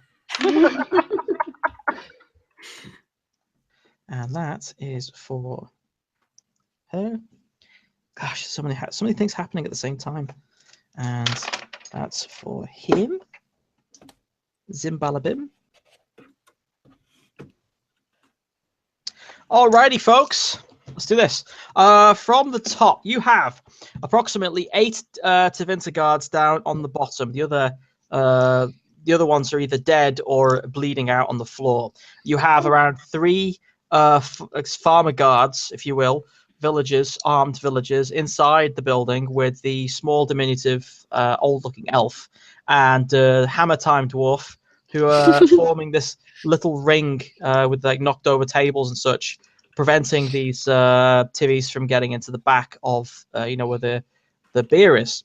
At the front, there is a veritable horde of villagers who are too afraid to try and enter the building because it's so defensible. They have to go through the front door. So they have to face basically trained soldiers who are better than them. So that kind of choking point, they don't really do well. And it sounds like they've already lost a few of their number. They're not being a professional militia. That's already 3 or 4 families which aren't going to have their daddy home for next whatever the version of Christmas is. So it's a big deal.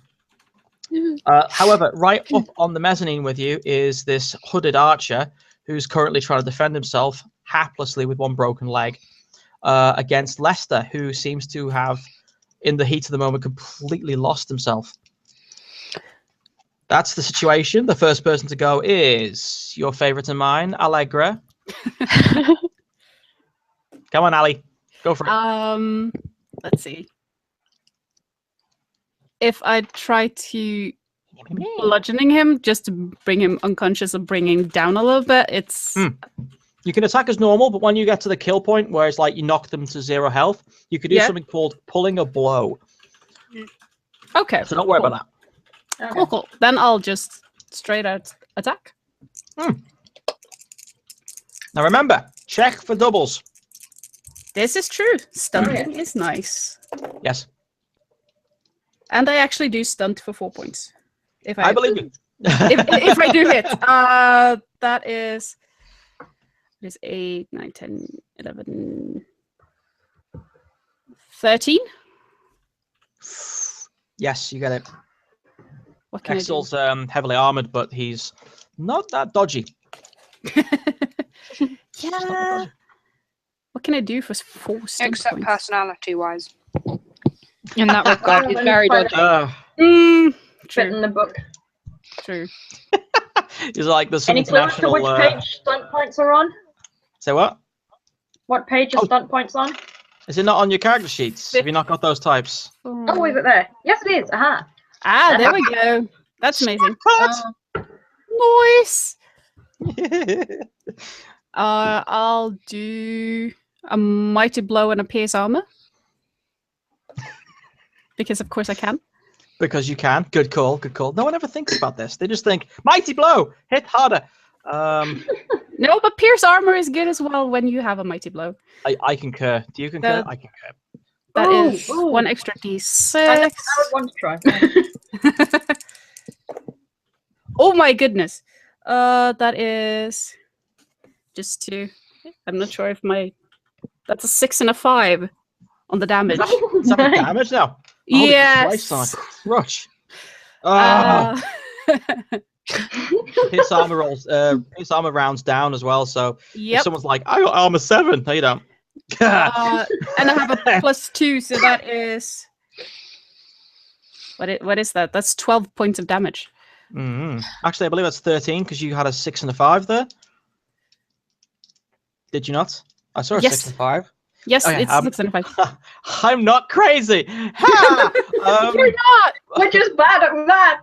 Yay! Don't worry. Bad at math. It's fine. Everyone's bad at math. You should have seen the other groups the other day. It was like I was just sitting there thinking, "Fucking millennials, man! Just get a calculator."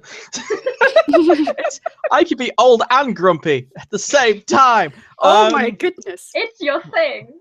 It's my thing.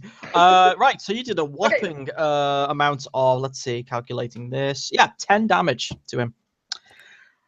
I'm happy with that. Cool. Like I say, it doesn't really matter but if your intent is to just club him to death or like knock him unconscious, then I would imagine that's either going to be the flat of your blade or the pommel. Yep, definitely. Yep. So Allegra steps in, bringing the blind side of Lester to a 4, and then right hooking with the pommel of her blade, colliding with his ungainly head inside the helmet, ringing it like a bell.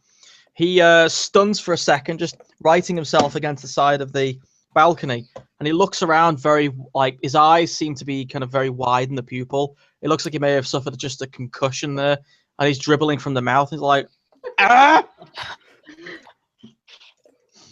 Next up is Maria.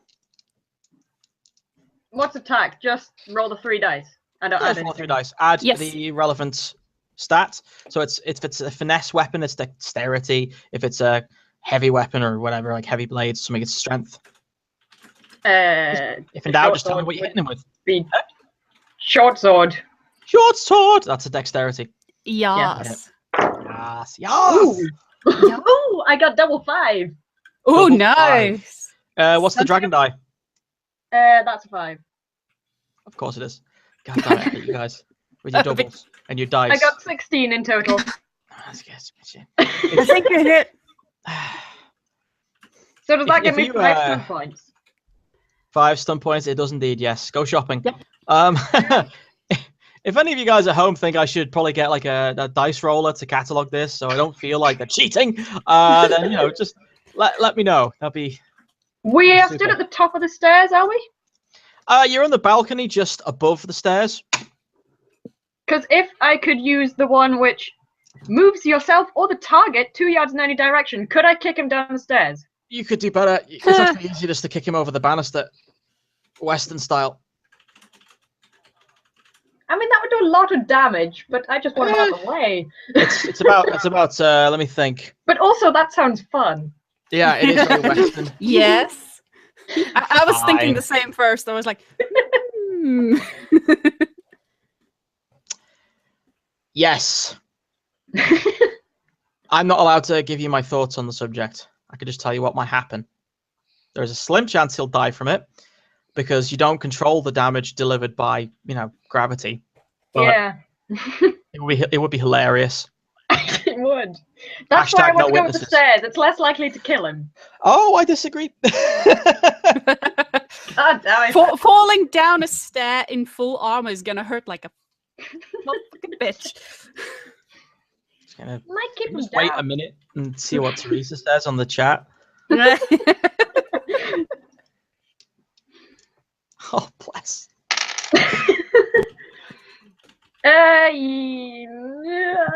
I'll go with the stairs. That was my plan. Yes, do it. This is going to be If amazing. that's like 2-4 yards, whatever. It's going to be around 2 or 3 yards. Yeah, okay. I would say 3. Technically, 2 stunt points. Technically. I don't know how to play. I don't know. And disarm him. I can do both, can't I? Yes. I'll do that. You can also do pierce armor. And disarm him. Oh, though you can knock him prone as well. You got to disarm. Oh, disarm. Yes, that's genius. Yes. Okay, groovy. Do it. Anyway, roll damage. Actually, no, you need to roll. What was your roll to hit? It was 5, 5, and 16. It was 16 total, yeah. I rolled well. You guys really need to go to Las Vegas. No, I I rolled never well. rolled this well otherwise. You're right. Seriously. Everything else is bad. Cheaters! Yes, roll for damage, by the way. Okay. Is that just 3 dice or do I add something? You roll. Oh, there we go. It's back. That was a 4. It was the damage for your daggers, I believe. That was 4 with a double 1, but I'm not sure if that counts in damage roll. Huh. Yeah, well, that would pretty much dent off his armor, but it doesn't matter. He still hits. So 2 things happen. One, Maria comes in and basically kicks the sword out of his hands. The sword goes clattering over the balcony, and if you listen carefully, you can actually hear someone going "Ah!" as the sword comes on it. At which point she twists on her left ankle and roundhouse kicks him in the face, sending him sprawling against the wall and then rebounding like a ping pong ball down the stairs. Now, despite the fact that there is utter carnage and mayhem downstairs, everyone's still as a little distracted at the sound of someone in virtually full plate mail rolling down the stairs like a typewriter covered in tinfoil. It's like smash, bang, wallop, crunch. Well, they probably know we're here now. Yeah. Who's gonna hate you so much? Good news is he survived. Yay! Bad news is he survived. Yeah. Okay, Groovy. Probably not going to like it. Next up is Lenara. I don't know what to do. Yeah, think fast. Can I heal from a distance? Because I want to heal the old elf lady. You Ooh. said she got shot in the shoulder. She has been. She seems like she's had a knife thrown at her and it hit her in the shoulder. I'm going to check the range on heal as a magic. I have If I recall, rejuvenate as well. If I recall, healing is touch based, but I'm not entirely sure. Ugh. Yeah, I think I have rejuvenate as well, and I can't remember whether that's like works at a distance. Because I should have written it down somewhere and I didn't. My God, you suck. I'm looking at talents. Why am I looking at talents? I suck. Spiels. Let's see. Spiels? That is the new name of it. Spiels? Yes.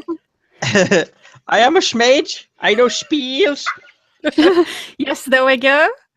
Let's see. It's Oh, it is touch. You also have like a group heal, which I believe is the better one. I don't have that, but I do have rejuvenate, and I don't know. Within 10 yards. It's an ally. Does she count as an ally? Oh! That's a good question. I don't think we know yet. Oh God, what is this? No, yeah, sure. Okay, okay. Yes, no. Then I cast rejuvenate, and she gets 1d6 health immediately, and another 1d6 health at the start of her turn for each round for a number of rounds equal to my magic ability. Woohoo! Nice. So that's 4 rounds, isn't it? Yep, it's a very nice spell. Nice. Now I've heard that healers are really boring, but my God, they're popular. They are not necessarily boring. At least not depends. in Dragon Age. Yeah, I was gonna say D&D maybe. It's like, oh look, what magic are you gonna cast again? Seriously, you keep breaking your bones and I keep fixing them. I just want to kill something. Yeah, that's cool. That's gonna help your case with the locals. Nicely done. That is gonna move down to. Let's just roll some dice for a second.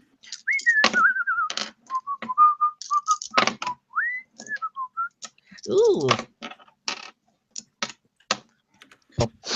Despite your efforts with the healing of the person down there, the Tivvies have set up a blockade of about 5 people blocking the windows and doors, scaring the people off. The others have turned around and they outnumber the ones downstairs. Hang on. 3. I should probably roll to see if it worked, because it's not an automatic thing. It's not a cantrip. Yeah, go on. How dare you? Just such a cheater. I'm telling. Hang on. 15, and the target number is apparently 15. So only just. But it was Only... -2 because I don't have a staff, isn't it? So it doesn't work. I'm sorry. Oh. Damn it. No, nowhere does it say that those magic spells need a staff to use. It's just arcane lance. Okay. Okay, so it worked. So it is a cantrip? No, I mean, I got. I hit the target number. The target number was 15. If it's -2, then I didn't manage to cast the spell. But if it's the not -2, then she still gets healed. -2 was just me saying that arcane lance can be cast. Okay. Without the staff, but with like a Yeah. to represent the same thing you have in Dragon Age Origins, because the book doesn't represent the game. Yeah. I mean, there's that whole bit where your Inquisitor is a mage, and then you pick up the staff, and Cassandra's like, "Put down the weapon," and you're like, Yeah. "I don't need no weapon, bitch." So I think that's great. I want to We play just carry staffs so that we look cool. That's the only reason we have them. Yeah. Plus all that hiking in the woods. Obviously. It's always nice with the walking stuff. With bits on the end. Well, there was the bits. Yes, cool. So that's happened there. The Tivies have unfortunately managed to go through 2 of the guys downstairs, the town guard. There's the dwarf, the old lady, and 1 more armed farmer. That with Hexel and you 3 are the only people who are against the Tevinter soldiers here at the moment. So we're still in combat at the moment, technically, until this can be resolved. You're looking at, let's see. I have another question. I'm sorry. No, I'm very confused because I've never done this. I got 2 5s on my dice. So does that mean I have magic stunt points to use? Yes. Do they? Yes, you do I do. have to use them on that turn, or is it just for they last for this fight? Yes. It is on your turn. Yes. Okay. Thank you, Anna. I don't think I can't think of anything to do anyway. But I actually would. There are a few things. I would say, shopping list for a second. let's say, skillful casting is always good. Fast casting is good if you have more things to do. She got 5. She goes for Yeah. imposing. okay, hang on. Yeah, Yeah, fast that's casting. good. So let's- Fast Okay, casting. I'm gonna. Because then you can cast another Sorry. spell. Yeah, I'm being Can you really tell slow. I'm this is our sorry. first time doing combat. No worries. This system can be quick. Only for Okay, yeah, mages. fast casting. True, I true. think I I'll play do mage that. in my other campaign, so yeah. Of a major action.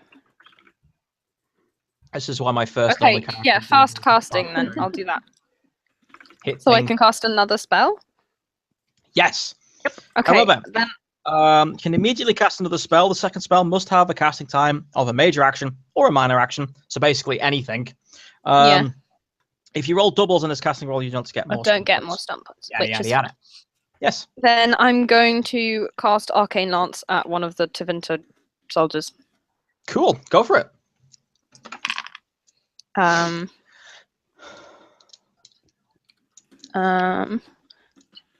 11. 11. That's ranged attack. So it's -2. Hang on, -2. 11 -2 is 9. 9. That misses by a long shot. Oh well. That's not happening. It's not happening. No. No. But yes, your hands actually singe from the use. You're not used to using the spell without a staff to focus it. But you put your palms together, or rather, Lenara puts her palms together like so, and fires off a blue spike of fade energy, which misses one of the Tevinter guards. Luckily, it misses so badly he doesn't seem to notice that. Yes, moving up to next person is the archer, who nods his thanks to you all before turning around and firing an arrow down into the crowd. The arrow finds its target, but dents off one of the bits of the armor. The little mage person at the bottom there. This is going to be fun. I don't usually get to play with mages. Woo.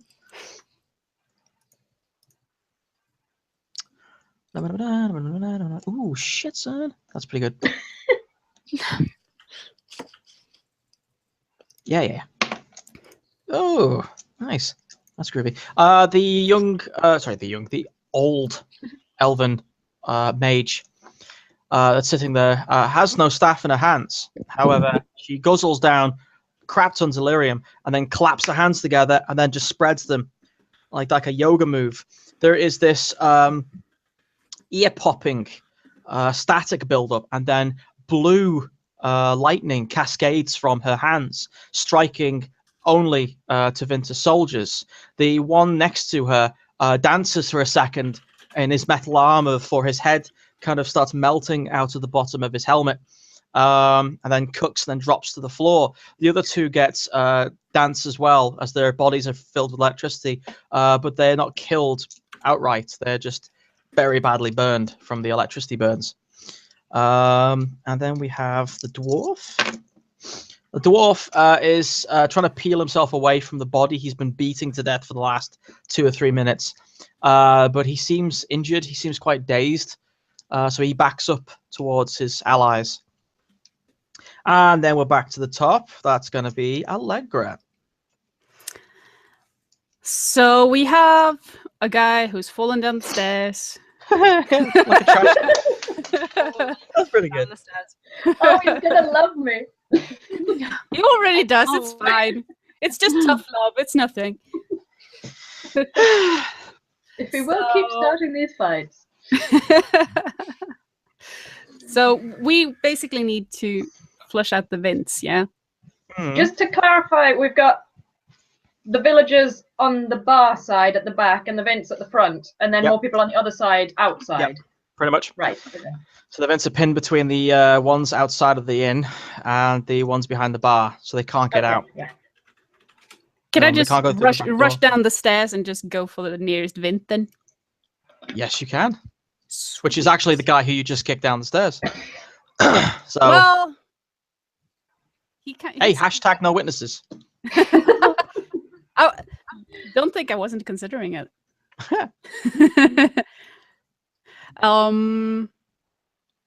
Actually, yeah. Fuck it. Fuck it. Fuck him. It's fine. Bye, Lester. Nice knowing you. I'm so glad you were the next person because I don't know what I would have done. Probably stepped I'm over. probably gonna miss because that is like 8. 8. Well, let's see. You're charging, so that's +1. And you've also got the fact that he's prone, which I believe is... not mistaken. I haven't got my Games Master shield today, so that's a bit of a cop. Oh no. Hello, I knows. Yeah. Oh no. +2 is a 1 aware of the attack. 3 to 1. Defender is prone, so that's another +1. So that would make it 11. That actually is a hit. Oh goodness. Yeah, he's not very dexterous. He's just heavily armored. Did you get a double, by the way? Yeah, I stunted on 2. Okay, so that means you get 2 stun dice, which is enough for, stay with me, kids, pierce, armor. Yes. Yes, I'm gonna pierce his bloody armor. I've got that marked down to 1, which I assume is some rogue ability. I don't remember where I got Yes. it from. Yes, it's your level 2 ability, I believe. Okay, right. I'm probably not gonna scratch him because that's a 2. That's 3 2s in a row now. Aw, I'm making up for things. yeah. Suck. You got 2 on damage?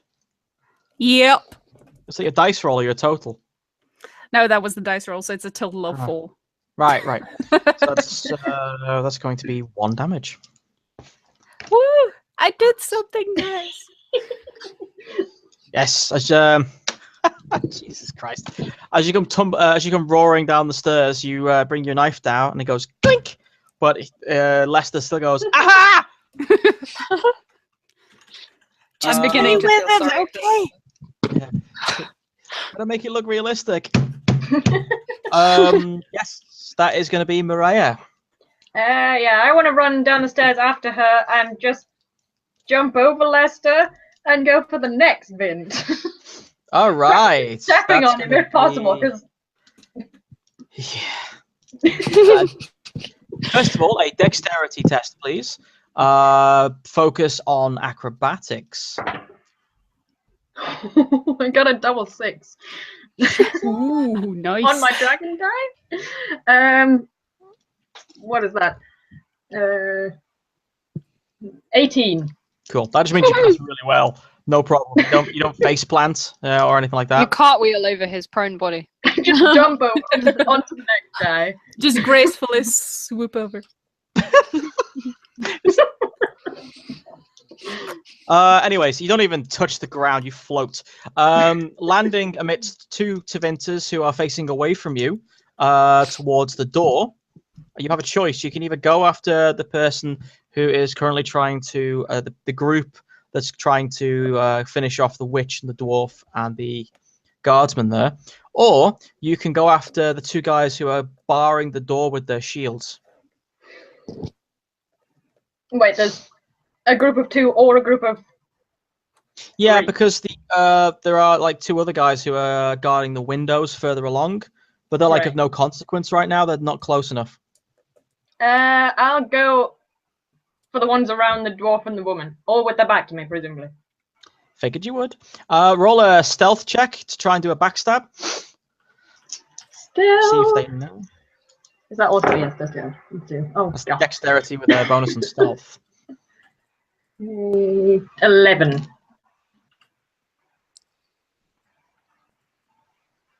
God, you are so lucky. All right, fine. God damn it.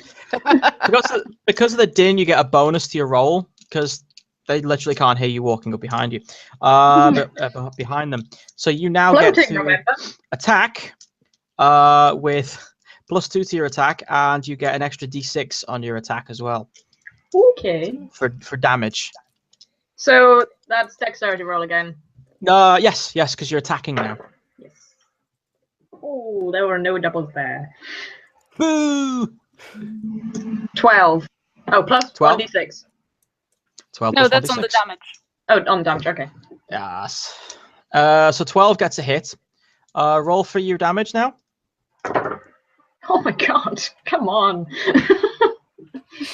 That's a 4 plus a 6. 10. That was 10 damage in total. You did remember to add your strength as well, right? Oh, 11. Cool. 11. That's cool. Groovy. Nice.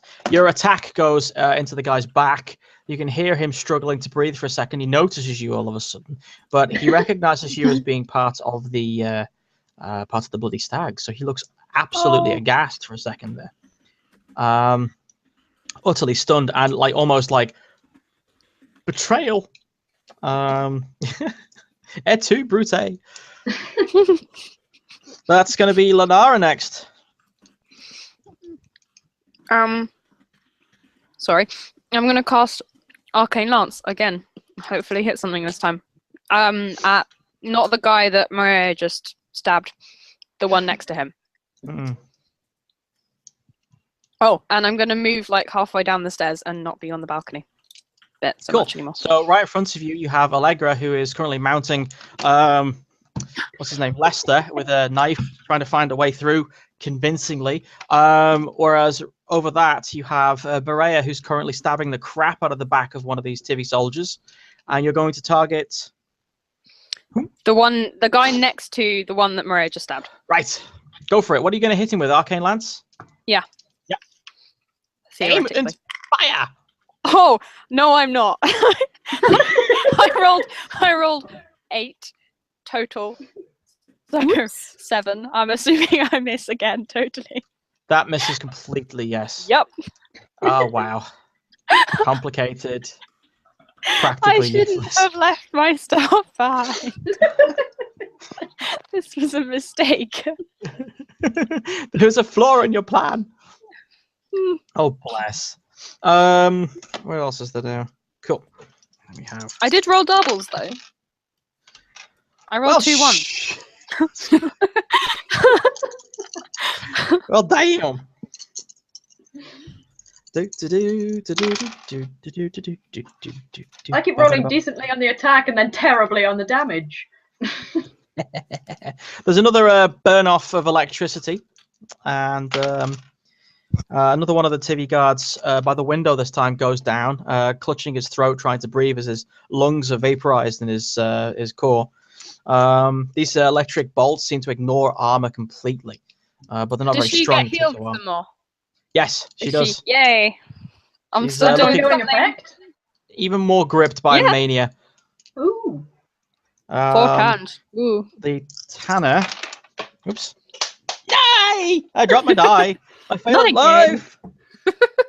It was a 6 as well. Ah, that's the worst ever. That 6 floor 6. Okay, groovy. Yes. Yep. The Tanner hits one with his hammer, and oh crap! That was a lot of dice.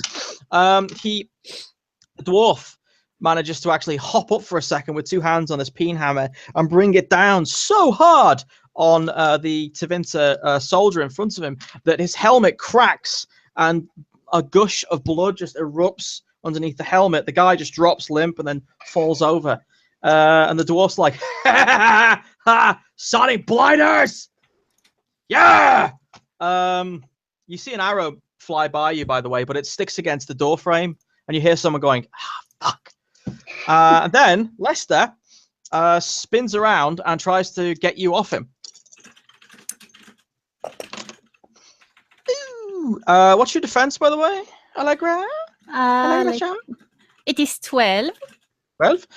He manages to hit you with his mauled fist, his gauntleted fist, and get you off him. Owie, owie, ow.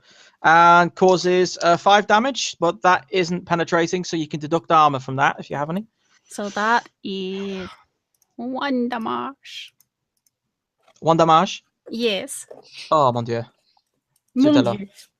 But with his minor action, he's going to stand up, and he's frothing. I'll fucking kill you all! You all traitors! He's very upset, very emotional at the moment. Poor moving back, Man. back to the top again, Maria. Sorry, Allegra. Allegra.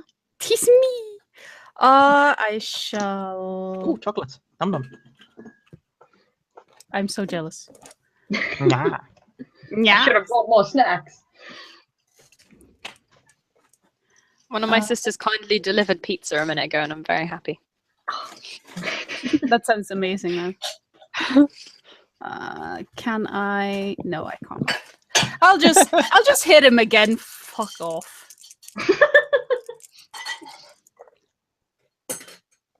Well, that's probably gonna hit. That is a 15. 15. Is that with a double? No. Yep. That's gonna be a hit. Roll for damage. Is this with a short sword or a dagger? Short sword. So it's what type of damage? It's slashing, isn't it? No, sorry. I mean, what dice roll is it? It's a D6. No, this is why I always go for a double-handed hammer of doom. You're right. It is 1d6 plus 2 plus your strength. Which is not much. No. No, I am not very strong. Actually, I am. That is 7 damage. 7 damage. 7 Yeah. damage. Damage, yes. Damage. Cool. That's going to be a -1 on Lester. Cool. Your dagger manages to find another point. It's very little damage, but again, you stuck like about 1 inch of your dagger, just the tip, into Just his the tip, side. eh? Just the tip, which makes him kind of yelp. It's like, ah! It's like death of 1,000 cuts right here. And I'm just gonna say to it, get a hold of yourself, man. If you're trying to persuade him to get a hold of himself, that's not a good way. Yeah, no. I'm just getting angry. Ah, good. Search your feelings. Maria? Yes, the guy I currently have my knife in the back of. Yes. Was he a member of the Stags or a Vint? Oh, he's a Vince. None of these are stags. Right, yes, that's what I thought. Okay, yeah, stab him again. Hey, if in doubt, stab again. Go for it. Okay, come on. Oh, that's no doubles, but better. 15. No, wait, 15. 18. Definitely a hit. Nice. Roll for damage. And remember to add my strength this time. 13. 13. Well, the short sword. Yeah. Sure. Because that's like 6 plus 2 because it's a short sword. which makes 8, and your strength is. Oh wait. Yes, I'm sorry. There we go. That's like because I've got an Avar Barbarian in another group, and that's their average hit. So that's like 6. What was it? 6. So it was 6 in total, or 6 was your dice roll? In total. Ah, 1d6 plus 2 plus probably strength. Yes. more like it. Yes. Cool. I do believe that has brought him down. Your knife actually finds a point between his armor plates and into his spinal column. With a very nasty twitching motion, he gurgles at the mouth as his entire form is rendered nerveless and just drops to the ground. He's not dead, but he probably wishes he was, as he's just kind of like just lying there, paralyzed, like most of his body. What do you think, everyone? Wait, I need to double check. I'm dual wield. I have 2 short swords. Do I get 2? No, certainly attacks? not. You need to get master in that before you get an extra attack. Yeah. Okay, right. Yeah, it Okay. just means that your overall thing gets, like, for example, +1 to hit, +1 in defense. You choose, and then later on you get extra bits and bobs as well.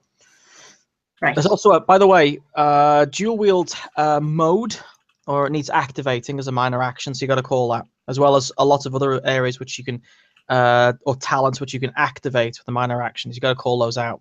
I'll let you off, but it's a habit to get into. Right. Yeah. Read the book at some point. It's a good idea. Start easy. Read the bits that are relevant to you. Yeah. Yeah, Lanara. Right. Since Arcane Lance has not been going very well for me, is there a big group of soldiers that aren't near any people that, like, are from the village? Are you asking me if there's like a what is it? A target? Yeah, is there like a little sort of cluster of soldiers that I could potentially flame blast and not hit anyone? There are 3 of them trying to get at the witch and the dwarf. Then I will flame blast at them. Holy crap! Oh, this is gonna be good. Oh god, let's hope I roll well.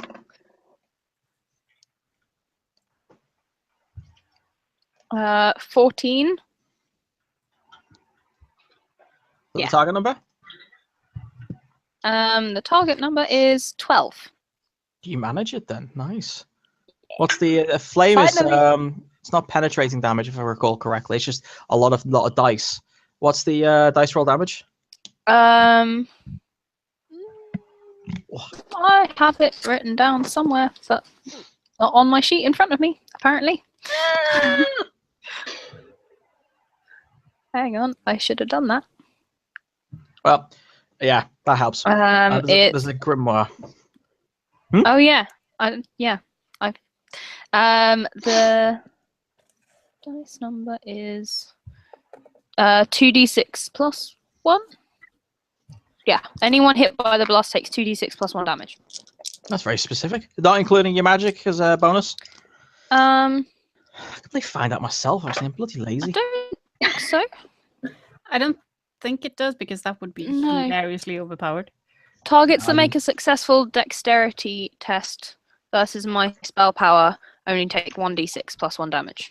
Oh, nice. So they have the opportunity to try and dodge out of the way, yeah. Yeah, that's not going to happen. Hold on.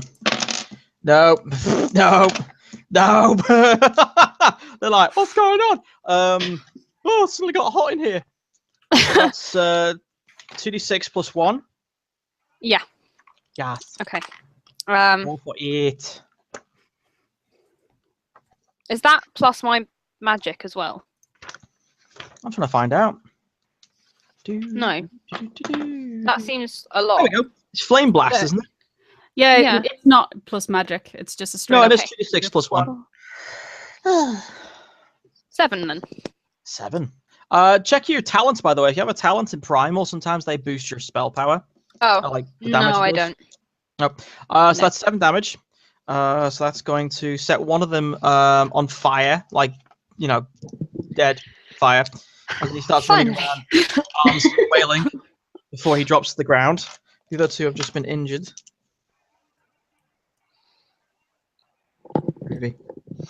Yeah. Then we come to... Excellent. That's missed completely again. He's a bit of a douche, isn't he?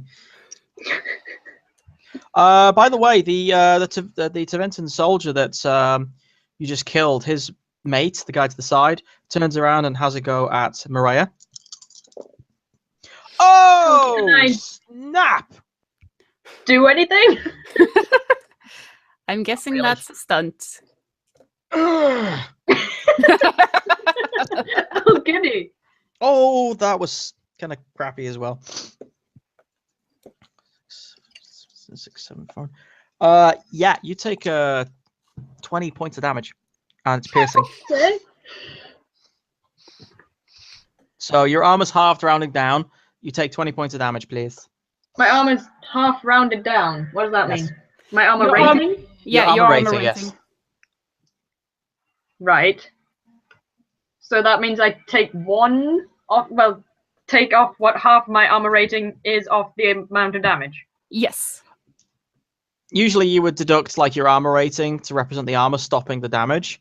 But when you use pierce armor, it's basically the armor rating is counted as being halved, rounded down. So say, for example, if yours was 3, it would now be 1 for this particular attack.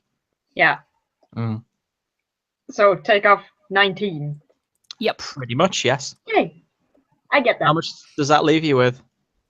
That leaves me with. Yes, that's right. 14. Fun times. The Tevinter soldier who sees the guy go down next to him snarls and coughs, obviously, and says something to intervene before ramming you into the side with his heavy blade. Like, literally, the sword edge carves straight through your armor and comes out the other side, taking a huge chunk out of your side there. It's actually a lot of heavy bleeding. It's not gonna slow you down a bit. It's not gonna kill you immediately, but it's a nasty injury, that one. Let's see, he's gonna try and hit the other guy. Awesome, cool. There's another Tevinter guy who manages to hit the dwarf, and yeah, the dwarf Tanner takes a heavy blade to the face and basically slumps backwards as the Tevinter soldier manages to hack into his skull. He goes down. Yeah. Oh, yes, of course, before I forget. Lester picks up a chair and smashes you over the head with it, or tries to at least. Ow. Yes. Oh, crap! He got a stunt with it. He got a stunt with a chair. Amazing. I love it. So that happened. Let's see how much damage he does with that. Yeah, I figured. He does 10 points of damage on you. And with the extra points, he manages to do a knock prone. Of course it does. So that is, let's see. It's not penetrating damage or piercing damage, by the way. You can still. Yeah, get so your, that's okay. I have 7 damage. There we go. And I'm prone. Fun times. Yeah, he smashes Allegra over the head with a chair. The chair shatters, of course, in typical in brawl fashion, knocking Allegra to the floor amidst all those bits of wood. He's panting. He seems to be enjoying himself on some level. It's very strange. Going straight back to Maria. The fight is actually outside. The guys have noticed that there's a lot of infighting inside, so they're creeping. The villagers are creeping closer. The more you distract the people around the door and the windows, the more they have the opportunity to come in and help. In fact, you can make out that some archers are taking position outside the house. How many are left inside at the moment? Currently, you've got Lester and 3 guys. No, sorry, 5 guys. 2 at the window. No, one guy died at the window, didn't he? Yes, he got 1 at the window, 1 at the door, 2 facing off against the witch and the dwarf, and Lester. The dwarf that is no more. The dwarf that is no more. The ex-dwarf. Okay. Oh, no. And one who is ramming me into a wall. This is Oh, going God. well, guys. It is. Yes. I guess I have to defend myself against the guy who's on me. Yeah. I can't do much but attack him. Oh, back. shit. Sorry, my bad. Allegra was 17 on the initiative rate. Sorry, yes, Allegra goes first. Yeah. All right. I was going to say, what does prone do? Prone just means you have to spend your minor action getting up. Okay. Yeah, I'm gonna do that. And gonna growl at him. Now you've done it. And then I'm gonna hit him again. This time I'm gonna mean it. Hopefully my dice are with me. Oh. That is a 12? Yeah, you hit him. Hitting him is easy enough. No doubles though. Nope, sadly not. Lame. Will they be pissed if Lester dies? I mean, no one seems to really like him. I think Nice. Neris is gonna be happy. So, oh, that's better. That is I think Teresa's going to be happy. 9? yes. But Gosh. if Lester dies. Now I mean it. Jesus, nice. You managed to get another nick off him. But this one a bit deeper. This guy's armor is just pockmarked with lots of knife cuts, where you've just been like, just catch him around the sides as you've been fighting. He's actually just using his fists at the moment, but you're taking him apart bit by bit with your daggers. Or your short sword, sorry, the tips, just the tips. Now it's Maria. You can't heal yourself, can you? That's an action on someone else. You can heal yourself.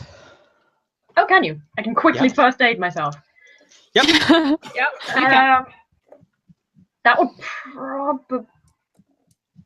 Wait, you can do a major action and a minor action, so I can heal myself. Yes, but healing is a major action. I would actually recommend you escape the fight first. Yeah. Get out of Okay. there. Wait for your yeah. healer to help you.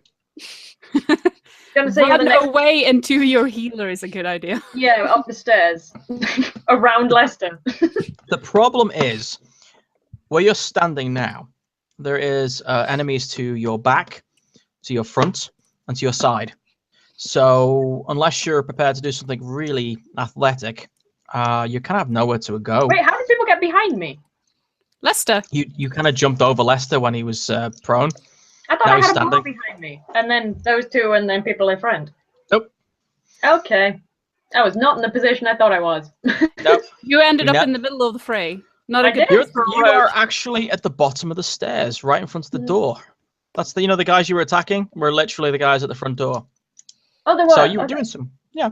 So you can actually make out the fact that like there's a good 30 or so villages forming up a really bric-a-brac shield wall made of picnic benches, and all like someone's door is there as well. So they're getting closer, ready to charge the door.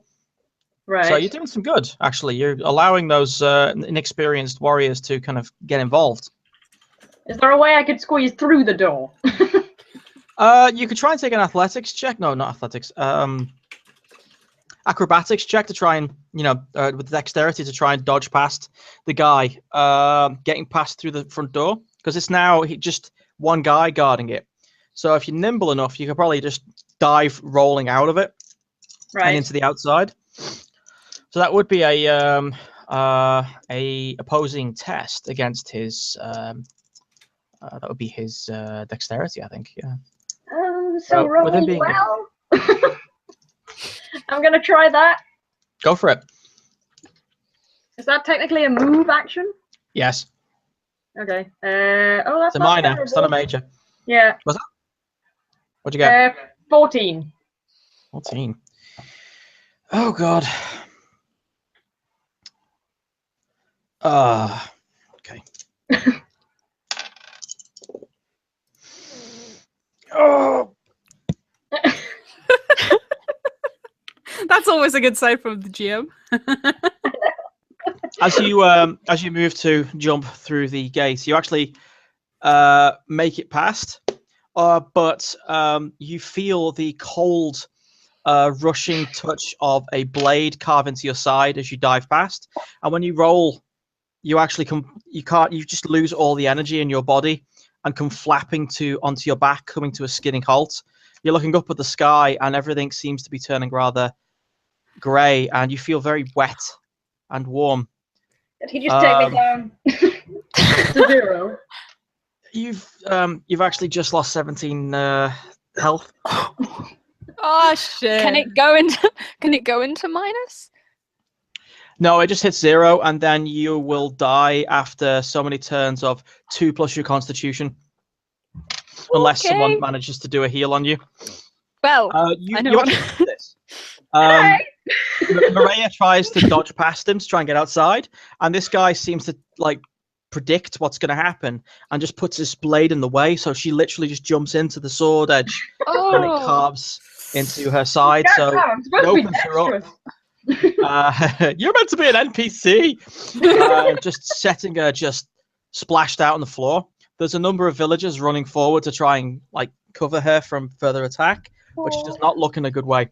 Right, that was so unlucky. I rolled exactly what I needed to. I was like, yay. This is how we lose friends. I'm not coming back, that's it. Lame. Did I see this? Yes, you all see it. It's pretty brutal. Okay, good. Right. Then I'm going to cast Rejuvenate. I'm going to cast Rejuvenate at Maria very, very quickly. Oh, I should probably remove my health. And then what happens with that? Okay, right. Hang on. Let's go back to my book. If it's a roll well. Yes. It is a roll. Don't get possessed or end up in the fade. Okay. It's a bad thing. Oh, that was cocked. I did not make the target number, so I'm really, really sorry, but nothing happened. What's your dragon die? 2. Okay, good. Had it been a 1, you would have needed to roll on the table. Does that count for advanced for basic spells, or is it just advanced spells? It's all spells. Holy crap! I have no idea what that means. There's a set of rules representing the dangers of being a mage in general. You can attract the demon from the mage, from the fade. Oh, so if you can get banished into the fade. You can get possessed, I think, and all sorts of weird shit. Fun times. To read the That's a book 1 in 6 roll. Yeah. No, it's a 1 in 6 to then roll on another table, which also has like a 1 in 6 and another one. Yeah, if your dragon die is a 1 and you don't make your target number, you need to roll on the table to see what happens. Okay. That's fun, it's very so role I have playery. Constitution plus 2 turns. So I have 3 turns. Yes. Yes. Right. 4 turns, then dead. And counting. Right.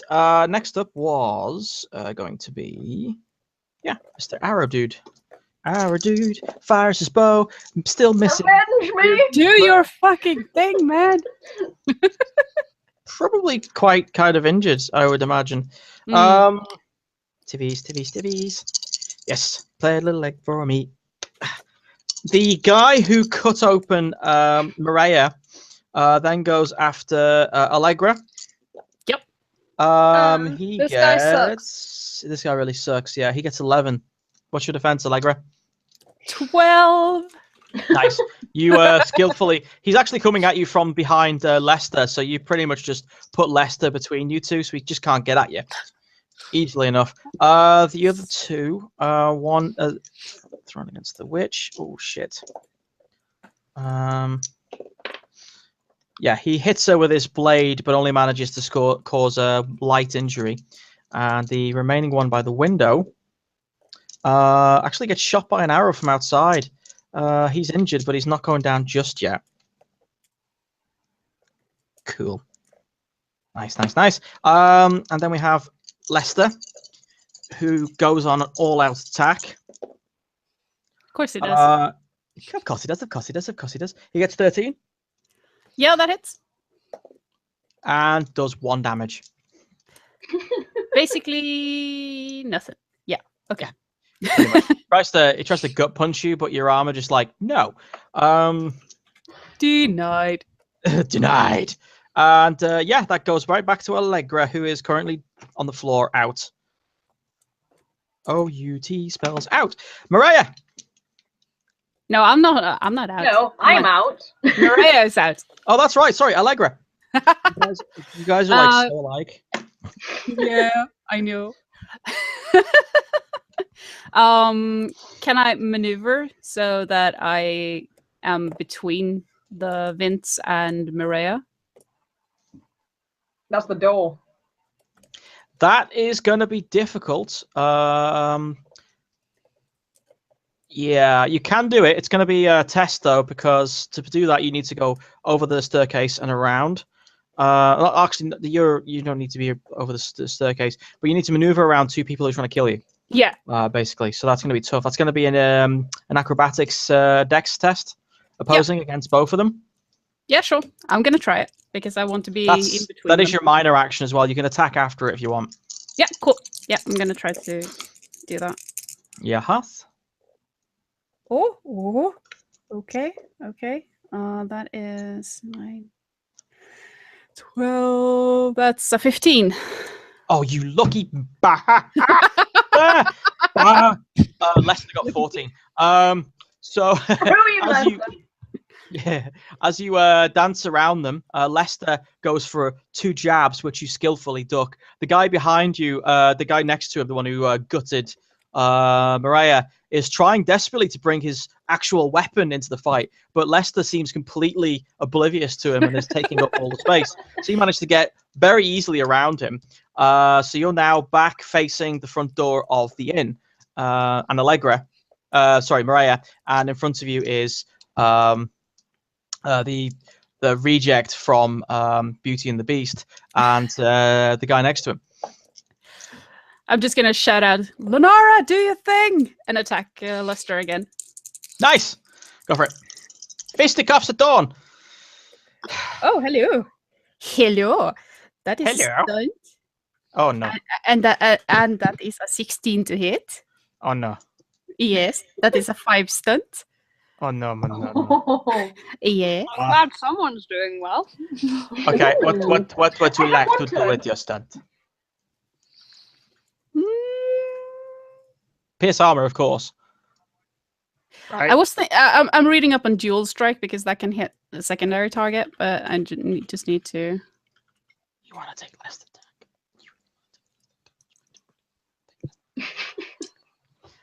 Yeah, I no. have an opinion on GL. Pierce armor,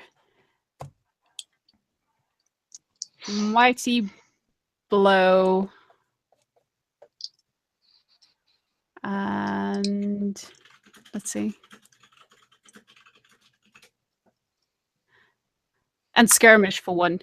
So I can move Lester back 2 yards, actually. Right, that could actually push him into the other guy. Yeah. So let's see. Roll damage. That is Poor Lester. What did he do to deserve all this? 6, I do feel a little 8. bad. I just wanted to knock him out, but then he's going to shout about us being betrayers. Traces and shit. Blowing our cover and being a dick. Yeah, no. That's 12 damage. With Piercing. piercing So- armor, and he moves back 2 yards. Betrayal! Yeah. It's Yes, you basically stab him straight through the chest piece, biting sharp into his ribs. He kind of knocks the blade back angrily as he's like, "Ow!" Moves backwards and staggers into the guy behind him, who's like, "Oh, come on, Lester!" And yeah, he knocks the guy over. He's fine, but he knocks the other fella over onto his ass. Perfect. So, Lenara! Okay, I have a question first. If I don't... Sorry, this is going to happen a lot. If I don't hit the target number, do I still spend the mana points? Yes. Okay, right, that's fine. I still have some left. I think I'm gonna double check that, but I think you do. You do. Sadly. Okay, right. Yeah. Oh dear. Right, I'm gonna cast Rejuvenate one last time. Hopefully for the last time. God. You can do Although it. actually, hang on. How far away from Maria am I? If I'm still like halfway down the stairs. About 10 feet. Can I get to her Sorry, in yards. time? 10 yards. And oh, that's quite far. Can Could I get to her and cast heal, or Do you have would to that be not be touching? possible? Well, you got speed Yeah. 10, right? Where is that? 13. Wow, yeah, you're an elf. Excuse me. Well, yeah, Jesus, you could actually run to her, I suppose. No, it's move as a minor action. That would get you there. The problem is you would have to get over the fact that you have right in front of you Lester, the dude who's on this ass. Allegra's not a problem, of course, but you need to kind of get past Lester without getting hurt. So that's going to be enough. Then again, he's not going to be able to do that much damage, so I just say bull rush it. I was going to say that he is disarmed. Yes. Yeah, I'm going to do it. I'm just going to run across the room. He could feasibly grab you and try and use you as a, he can actually. She's small. grapple. She's very small. Yeah. I'm small and speedy, maybe. I don't know. I've barely moved. I don't want to risk casting Rejuvenate again either. Because I don't think it's going to go You very have to be like touching to do heal or something. Yeah. Yes. I think so, yeah. Yeah, I'm going to run across the room and try and heal her. You can do. Sure. Go on. Roll acrobatics to try and get past Lester. Okay. Well, there's dexterity. 12. 12. Oh God, That's not too bad. You actually got 10. As you, what do you say as you run past Lester? Do you say I anything? just kind of like. Excuse me, coming through. It's nothing very intelligent. No. As Lanara does that, as she's running past, going, running past, Lester is swinging out his arms like an assault course, and Lanara is just kind of like, and manages to get through, because I so wish I could see this. yeah. She's just playing dumb luck that she gets through this. There's no like skill involved. It's just lucky. And she manages to get over to where Maria is amidst all of these villagers with their armor. They open up their shield wall to let you in. You want to cast heal? I do. I'm going to kneel down next to her and I'm going to cast heal. Okay. Go. 18, and the target number is 10. So, Cool. God, something Nice. finally worked. Now, how much mana points do you pump into this, by the way? Did you decide? 1, 2, or 3? You should really call that before. Three. Such a cheater. Sorry, I didn't know It's that. okay. We're learning. Okay, yeah, 3 mana points. So, All right, I can so that's just 3 about afford to do that. Yeah, there's no. Do I have to roll for how much? No, it's not. Is it? It's just the mana points. Yeah. It's basically just 3 dice's worth of health points given back.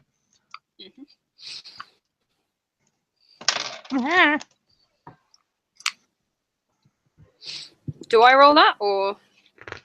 Have you rolled to see how much health you give her? I have not yet. No, I can do that now. 10. Groovy. Now she gets. No, wait. 11. Oh my god! Yay! I'm alive! This is always good. Cool. Yes, you managed to grab your hands on her, especially around this injury, which is a vicious-looking jagged cut along her left flank. 2. I went down in 2. Nice. Even though your hands are covered in her blood, but you managed to heal the injury itself. She's got this really nice-looking ragged scar along her left-hand side there. That's going to be with her for the rest of her life, because mages don't do cosmetics. And her armor is probably going to need to be replaced. But she's alive and very ungrateful, it seems. I mean, yay! But this armor was free. That's going to cost you. Are you insured? Yeah, well done. You had like 2 turns left, I think. Yeah, that was close. Axel fires. Still freaking misses. God, he's so stupid. Why are you so stupid? The Tivy who's on the ground gets back up and goes after Allegra. This guy's good. He got let's see, that's gonna be 14. Does it hit? Yeah. Yes, it does. Woohoo! I mean, I have 12. Oh, come on, really? Oh. He gets 10 damage. So that is another 6. Swing of the heavy blade. He manages to catch you in the upper arm, cutting a real good slice out of you. The other 2 are going after the witch again. One misses. And Shazbat, the other one hits. Oh no! Yeah. Okay. Yes, the other Tevinter manages to catch the old elvish lady around the throat area, knocking her down. She's currently lying on her back, holding her throat. The blood's kind of coming out of it. And Lester goes after, actually storms outside in a complete blood frenzy. No, actually, he's got Allegra in front of him. He can't. Yeah. Ruining Lester's day again. Actually, he's going to take... Let me see. Yes. He turns around to the guy next to him and says, "Your blade!" And then the guy says, "Oh, yes, sir, here." Gives Lester the sword. And then he wields it. And misses complete. No, I'm kidding. He actually gets 13. Yes. Does that hit? Yep. Just about. Oh, come on. He gets 6 damage. Ooh, How are hello. you doing, Anna? I'm perfectly fine. I have. I'm not even half. Just wondering if I have to make any more mad dashes across the room. Yeah, no, not yet. Great, cool. That was them. Straight back to Allegra. Yes. Your turn, darling. Sorry, boyfriend wanted things. I shall. Lester is pissing me off. I shall stab him. Is that how you solve all of your problems? Yes. When it comes to Lester. When it comes to Lester, yes. Good call. And I'm gonna activate my dual weapon thing for +1 defense. Yes, good idea. So let's see. Oh, hello. 15 to hit, and that is a stunt of 5. Oh hell, here we go. Pierce armor and what was the other one? What's his Mighty face? blow. Mighty blow. Yeah. I don't care about pushing him around anymore, so I'm just gonna not bother with the last one. So that is 5, 6, 7, 11 damage. 11. 11. 11 damage was that? Yep, with pierce armor. Ouch. That is nice. That is pretty good. You managed to again find a hole through his armor. This time, drawing it around his stomach area. He actually draws back for a second and puts his hand on the wall, leaving a huge, his big lumpy spade hand with a gauntlet as an imprint on the wall. He's panting, just looking at you with these maddened eyes. I'm gonna kill you all. I'm gonna kill you all. Not if I get to you first. The heat is on. Cool. That's gonna be Mariah. You are up, but you're hurting all over. Yes, I'm a stand. And I have a dagger. Is that missile? Can I throw that? Yes. And is Lester still alive? Yes. Okay, can I throw it at him? Oh, please do. It's going to be a difficult shot, but I want to see this work. Just bear in mind, if you get lower than 5, there's a chance that you're going to hit Allegra instead. Yeah. Lower than 5. Yeah. It's just an arbitrary number. You can do it. How low is your health? Oh, I'm fine. Just do it. Okay, let's do it. I know I got that. I got that in 1 dice. And a double 2. Oh dear. What's your dexterity? I got what in total I got 12. 12 partly obscured. GM ruling. I'll let that happen. Yeah, the dagger comes screaming past, whistles past. With the double, I can pierce armor if that makes it. Oh god, happen. yeah, this is gonna work. This is gonna happen. All right, go on, roll damage. Yes. I'm loving this so much. Wait, damage. That's a 1d6. It's a 6. Nice. So this has been a great game. I'm just gonna. Yeah. Jesus Christ. Okay, so here's the thing, right? Mechanics wise, he's on currently minus 31. His health is 34. So 6 with pierce armor gives you how much in damage? Gives you 3, right? So 3 plus 31 is. How do you want to do this? Yes. Yes. I cannot believe you pulled that shit. Yes, I love this. Shadowy death. Oh my god. Go on. How do you do this? I get up to my feet and just stare him straight in the eye. Find my balance and grab my dagger from the belt and just throw it straight at him. Hopefully his throat. Well, why even stand up? I think you should just wake up and say, "Oh, woof." Well, but actually, I like that. Any choice words? Less No, than you I shit. think. I loved you. Sorry, I just don't think this is gonna work. Yes. Oh my god. Consider this a breakup. Is there a little note with a "Dear John" on the handle of the knife? Like, oh my word, nice. Her eyes bolting open, because bearing in mind this is the first turn you actually come to. Her eyes bolting open. Maria goes straight to work. Her head craning up from the proning position. Her head like just reaching around the back, pulling a knife out of her hair, flipping it over so it's the blade out, and then screaming out, "Sorry, this isn't going to work out!" And then throws the dagger, which whips through the air, creating this whistling sound, which creates a momentary tinnitus in Allegra's ear as it goes straight past her.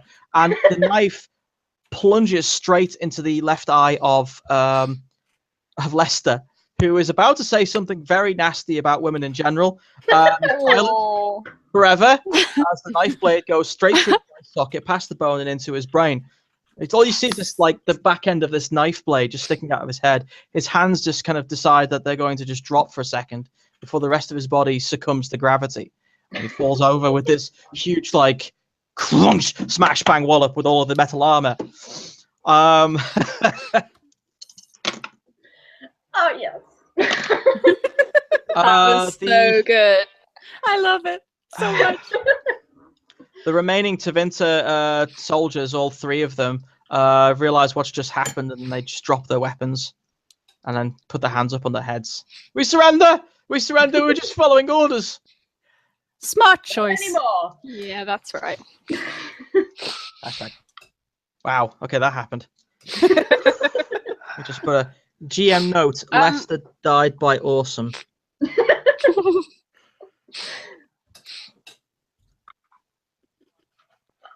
Oh, I'm so happy that worked.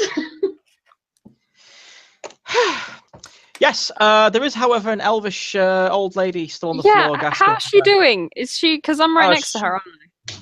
She's dying. Without assistance, she's going to be dead. Right. Well, What about the dwarf? His head Am I- was he like actually dead? Oh, the dwarf unfortunately died a few turns ago. So yeah. Yeah. oops. Okay, I'm gonna try and I'm gonna use heal on the old lady for 3 Sure. mana points.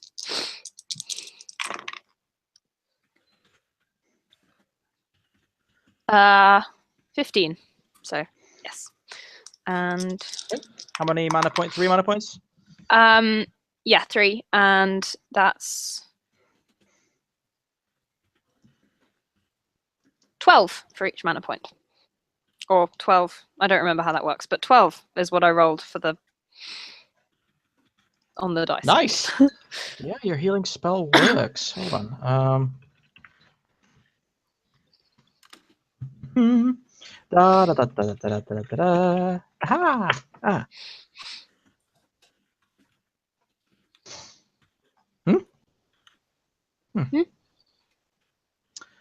I am just checking something. Why can't you just be easy?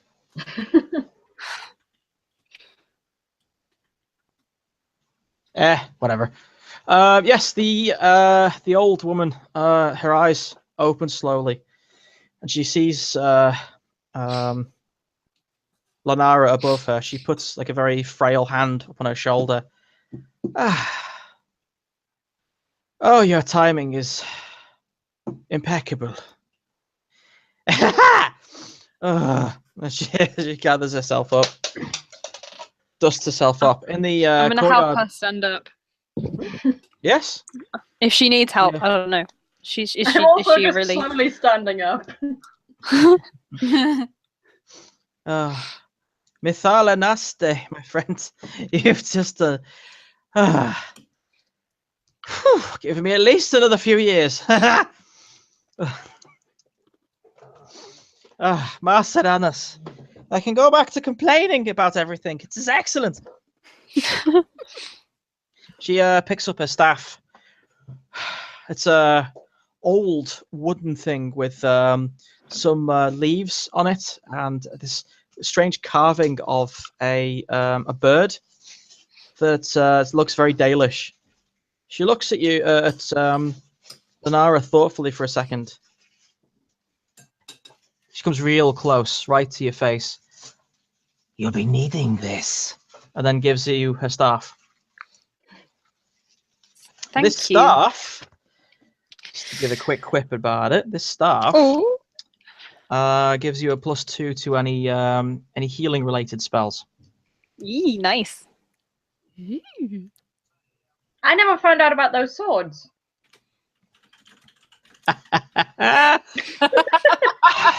Not that you bloody needed them. Yes. Hey, that last one was a Well, I dagger. mean, they might have helped her not get cut in half. Jesus. Those the daggers of Bryn actually give you a higher level in dueling. So your whatchamacallit, your dual weapon trait counts as one higher than normal. Okay. Ooh, that's nice. But they needed to get blood on them before they actually started to work for you. Right.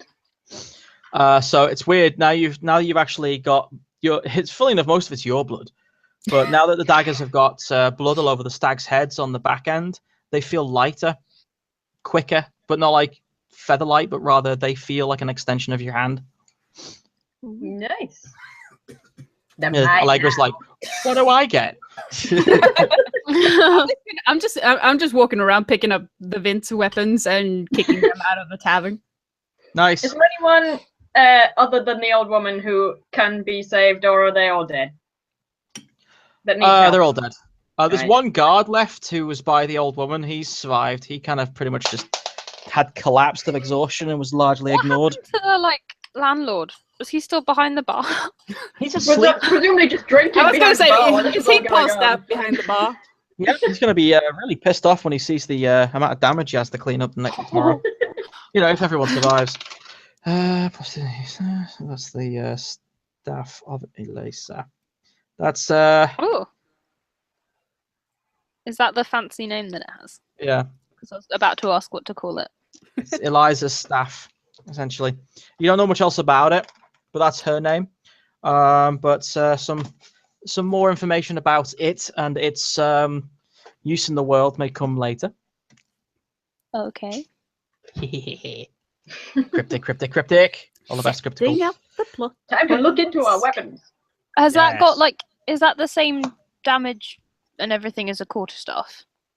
Yeah, it's basically a standard quarterstaff. It's just a staff, but more like healing stuff. Okay. She's she's the town healer. She seems like quite a wizened old person. Anyway, Cassie comes in with around 3 of her guards. She looks around the room, looking at the dead. She looks very sad. I suppose this was the best circumstance considering. Oh well. Oh, All right. it was just swell. We haven't got much time then. They'll be expecting them back. Come nightfall, I want you to take the children. I insist. I beg of you. Take the children, the infirm, whoever you can take with you. Get them to safety. Will you do this for us? I think we know a way we can get them through. Good. We'll do what we can. There's a cough. Like a coming from upstairs in the mezzanine. I was wondering about him. I'd like a word with them, please. If they could just come up here for a second. I look at the others and then I just walk up. I would say something gonna about follow a bit her. wounded down here, but he's got his leg in a cast, so Yeah. Oh, a cast would be lovely. He's got twigs. I'll hobble up the stairs for him. Hmm. I'll help you- Maria up the stairs. To use a stunt and skirmisher up the stairs. Kick. You get upstairs and you're actually alone. Downstairs they're busy just kind of repairing everything, moving the bodies away so they don't start rotting and shit. The guy pulls his hood down, revealing a very greyed, long-haired person who's been through a lot of wars. You notice that the reason he was pulling so many bad shots was because like 2 of his fingers are broken for some reason. He might have taken a hit from Lester prior to you kicking him down the stairs. And he's currently taping them together with some rope. So, I just have one question to ask of you. What did you mean when you said, make this convincing prior to kicking him down the stairs? See, I tried to think about this, and my thinking is not so good during the middle of a fight. But now that I've had time to think about it, I'm thinking there is a subtle game at play here. So why don't you tell me straight so I don't start screaming? What in the maker's ass breath are you doing here? Well, we're trying to save the people Yeah. as best we can Mm-hmm. with the, well, I guess assets that we had. You're right, we had met him before, and he's not necessarily someone we wanted to kill. But, well, that changed. Well, he was an ass. He was a titanic ass, there is no question. But there's one problem with all of this. I don't believe you. Of course I you don't- don't. We are telling the forgive- truth, though. Ha! I'm used You'd to. be surprised.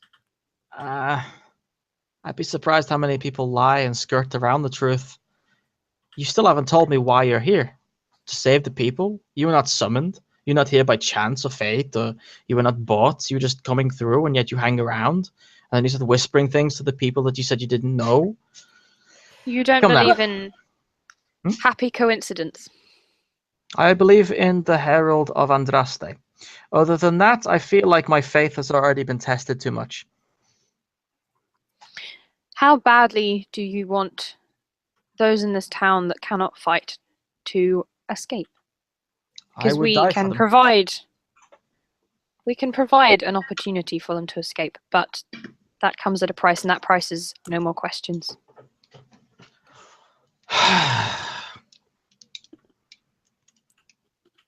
Oh, this I believe you.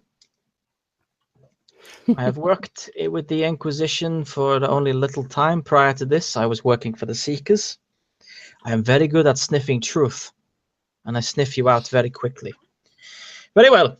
If you will secure passage for the ill, the infirm, and the underage, I will keep your secret. Hexer will die here alone with the other people. And wish you well. Now I am depressed. Get the fuck out of my sight. One last thing. Yeah. What? We do not want any of the people in this town to die. And if that can be avoided, disbelieve me all you want. If that can be avoided, we will work towards it as best we can. I'm sure you will, but I cannot help you if you do not tell me what it is you actually need. You're obviously here for something, an artifact, information, I don't know, but I hope you find it, because if you don't, they will find it, usually on the blood and corpses of us. Tevinter are not exactly very kind to people. Oh, And we the do know about mercenaries. that. Yeah, yes, and you work for them, don't you? You delightful mercenary bastards. Well, killing in profit is a way of life, but if you can save a life, that's worth something too. Yes, that's the small steps that make it okay at the end of the day, no? I know all about this. I was once a mercenary also.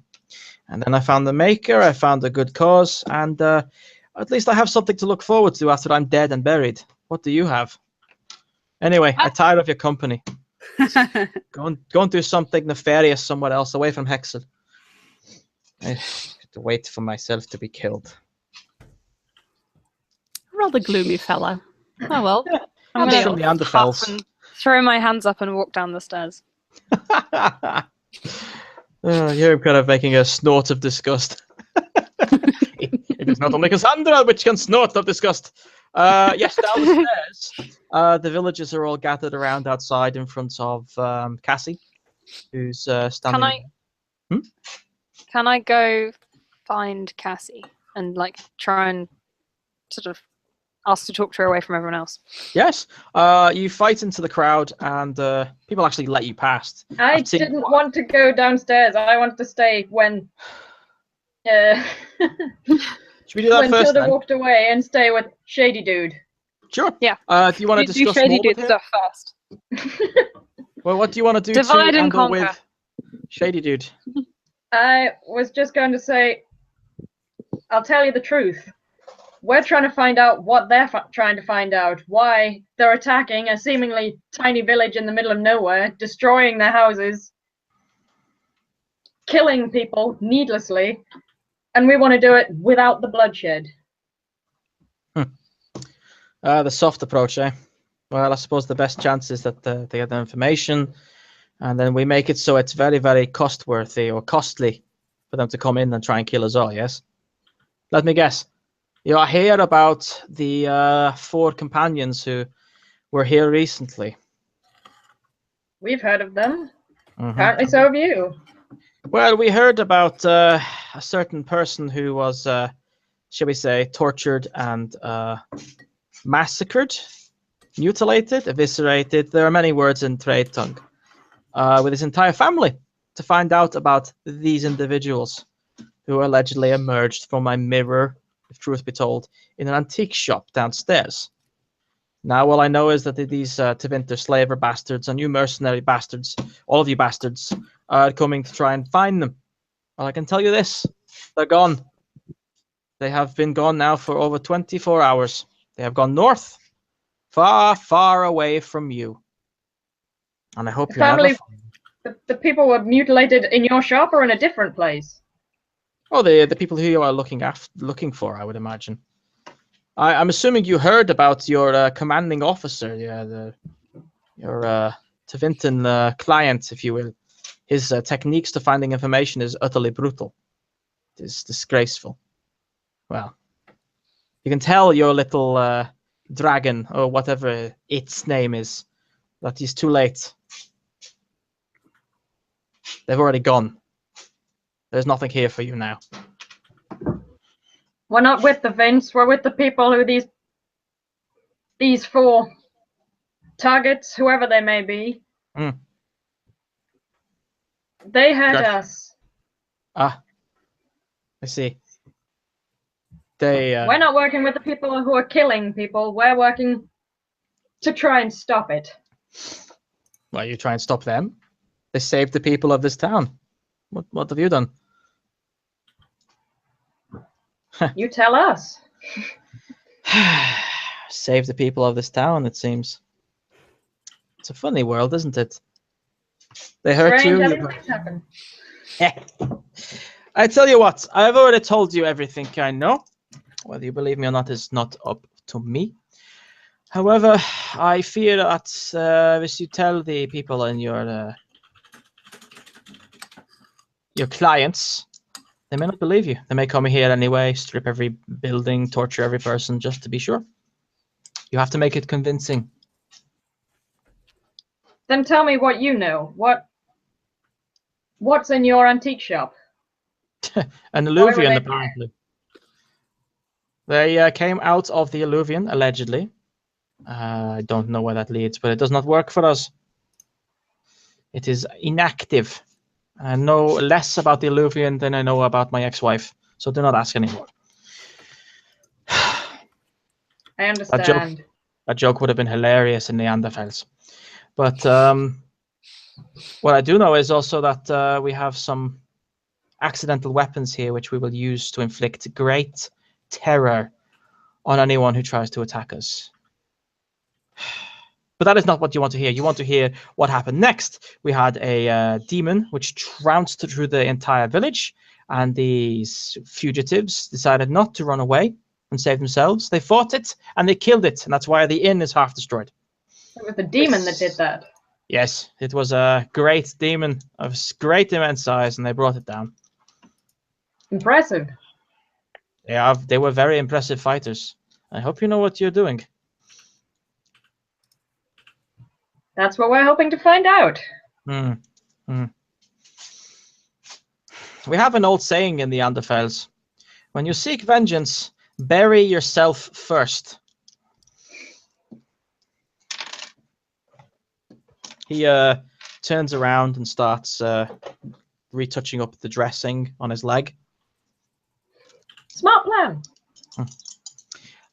Anything else you want to add, or? No, I thank him.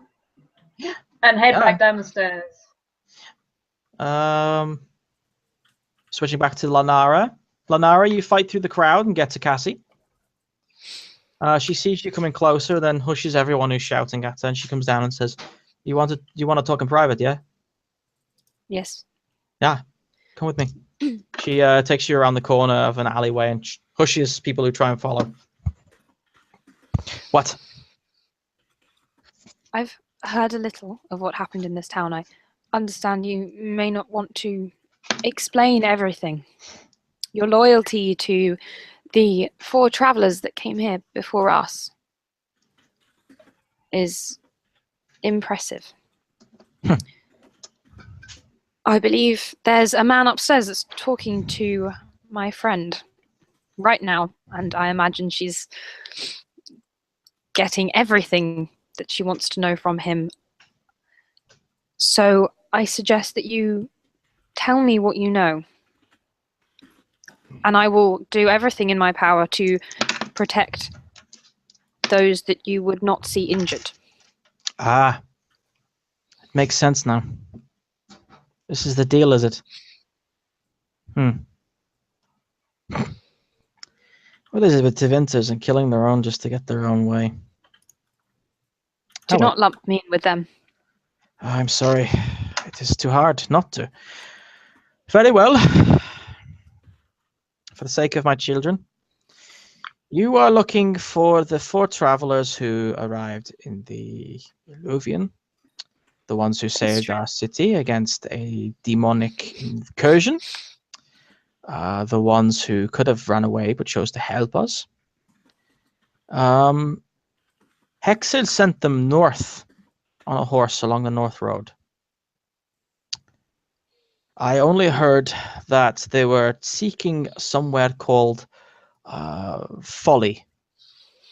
That is all I know. And that was from the mad witch, the healer. That's what she heard, at least. But other than this, I cannot tell you. They have been gone for at least 25 hours. And I don't think they would stop for quite a while after Hexel told them to flee as quickly as possible. They had one of their number, the dwarf, had relatives inside the dwarven house there. And it seems they had a bit of a falling out as, well, they killed her. Now we have toxic materials in there, some red powder of some kind, which drives anyone crazy when they get close to it. Dwarves and their minings. Hexel says that we should stay away from it, and I believe him. He is an agent of the Inquisition. You know, they have done some good things. Why wouldn't I not believe them? They have the Herald of Andraste himself at their side. That sounds wise. Yes, well, I wasn't elected mayor because of my good looks. I thank you for being honest. It will help your town. You are a good person, but I fear you're about to see the darker side of life. Try not to let it harden you to stone, yeah? You're assuming I haven't already seen it. Yeah, I make many assumptions. She motions for you to follow her back out into the courtyard where all the villagers are still discussing how they're going to make their defenses. You guys get reunited out on the street. Was there anything you wanted to do, by the way, for Allegra? No, she's just going to wait for the other two. All right, cool. So you three are reunited with the information you've got. Anything else you'd like to do? Can I ask Cassie where would be best for us to collect everyone they don't want in the town from? I have them stored in a basement in one of the houses. I'll have them sent to the which direction do you think is best? North or south? South. Where we entered Where from. we came in. I The people understand. there, they're reasonable. They're not the same as the Vince. I only have your word, and that is all I will get. Very well. I will have them sent to the southern road. I will have Ilfrid join them.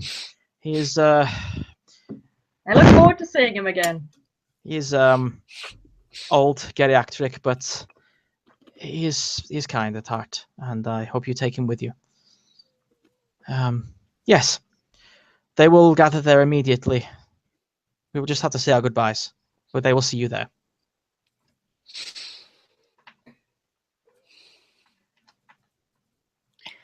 We'll meet them there. Wait, what time of day is it now? Oh, it's around coming up to evening. Okay. I was going to say I would either give myself a small heal, or if we're heading back to camp, then I'll be able to sleep and heal. I'm still a little low.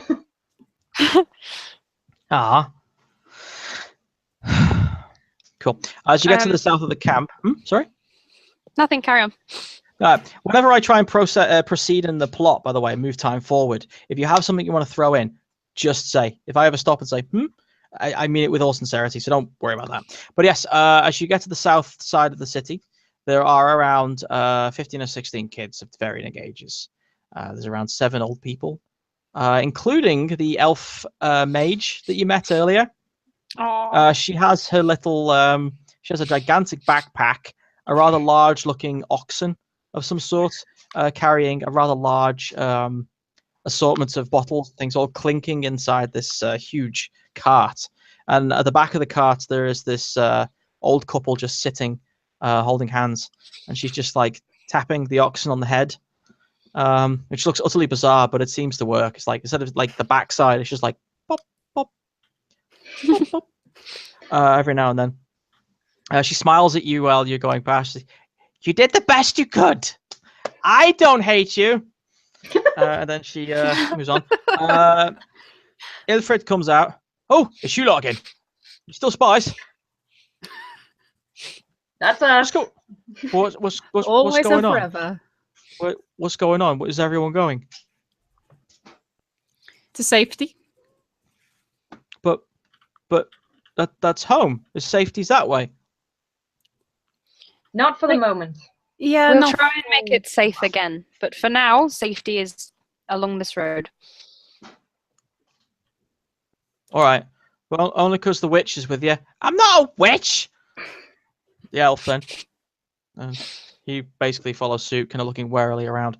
You take the column south along the road, and you come into the line where a very confused-looking skirmish guard for the bloody stags come out to meet you and say, "Excuse me, what's going on here, Lanny? What's going on?" Could you fetch Neris? Yeah, sure. I'll just go grab her now. He runs off with his carrying his spear and shield in his hands, and Neris comes storming over as quickly as her little stumpy dwarf legs can carry her. What in blue blazes are you doing? Why the stone? What kind of a... This isn't what was asked of you. Firstly, where's our keep your dragon voice friend? down. What next? Yeah. I don't know where that duster is. She's probably right We behind have me for the all I know. stone. We have the stone. We can talk to her in a minute. Firstly, I would rather make sure we've she's got not the around here. information. You do? I think all she cares about is getting the information. If a few children leave the town, she's not going to care. Yes, we have what we went in for, on the condition that these people are allowed to pass through the camp to safety. Neris looks at you all very... Dice rolling. Very hard. Aye. Yeah. Yeah, she didn't Without say the anything about Tevinters that. knowing. Well, I'm not going to tell them. Yeah, sure. Send them through. In fact, send them past the quartermaster and see if they need any more supplies. Thanks, That's a Josh. good idea. I'll go and find out where Nex is, but she comes and goes as she pleases. We There just may rather not be- keep it quiet, if possible. If not, well... Once they're through the camp, I can always use that creepy amulet to contact her. Or one of you can. I would rather not use it. Yeah. Well, you know me. I am so fucking quiet when I want to be. Oh yeah. She turns around and immediately stamps on someone's foot who's like, "Aha! Ha! Yes, serves you right for standing in my way, you stupid bastard." Pushes him over for good measure. That's the stealth we count on. That's this. Yes. Just, I intimidate the guard into not noticing me. Yes. Cool. So the column of kids and old people and generally just people who shouldn't be in a fighting situation are sent through the camp. They pass by the quartermaster to pick up some more food and such that they can supply. Much to the chagrin of the quartermaster, who's very annoyed at the fact that that's a lot of paperwork. Yes. We and step back and stay out of his way for that part. Yeah. You roll a perception check, by the way. Ooh! Does hearing apply? No, sadly. Aw. 14. 18. Nice. Anyone who's 13 above. Yeah, 15. Oh yeah, did hearing apply or did it not? No, it didn't. It did not. Okay. However, you do notice that Baxter, the elf that was working for the quartermaster, has snuck aboard the cart, and he's kind of like pulling faces at the quartermaster as they're leaving. So whatever he's doing, it's not involving this place anymore. Cool. Do you want to use the amulet? Wait, what? Do you want to use the amulet? Were we given a time limit? Can we sleep? Yep. She said Yeah, 24 hours, I think. Yep. Been around 8 hours so far, roughly. Something She'd like that, probably yeah. rather know sooner than. You want to go rather back to than later. sleep? You can go back to sleep if you like. Yeah, I mean, I didn't lose any health points, so I can. Let's I can not talk to jump this into the middle of the fight. Horrible Wait for me dragon to do kid that. Of course, If you want to go sleep. that's the time limit before they have to storm the place. There was actually an ASAP, or as soon as possible, on Yeah. the information. Yeah. I Just know, wait I just until- wanted to keep awaiting. Probably should. Just wait until the caravans was safely out of the camp. Yeah. and on All their right. way. It takes about another hour before they're kind of like on the way past the skirmish lines and on the side and like going over the horizon. They're not wasting any time, and it seems that their road is going to take them down to the proper Imperial Highway, and then probably either east to the long way to Kirkwall or west further towards Aldea. Either way, they're going to reach civilization soon enough. For the moment, at least. There's a number of taverns on the way there. At least. Civilization Yes. in either of those directions, I'm not sure. Civilization. Beggars can't be choosers, right? Cool. And then you get to use the amulet, or do you just want to try and find her? Oh, I mean, can we look for her a bit first? Because the amulet creeps me I out. think, can Sure. we chat with ourselves to Oh, yeah, that's probably convey good. information? Yeah. Find a quiet tent somewhere we can stop. Sure. And put together what we gathered, because I got a couple of interesting points. One, they're traveling through mirrors. That's new. Two, they're an interesting force to be reckoned with. And three, I really don't like the dragon lady. Yeah, she's disturbing. Okay, And they're going north. I take it we found our tent to discuss things in. Yes. Yeah. When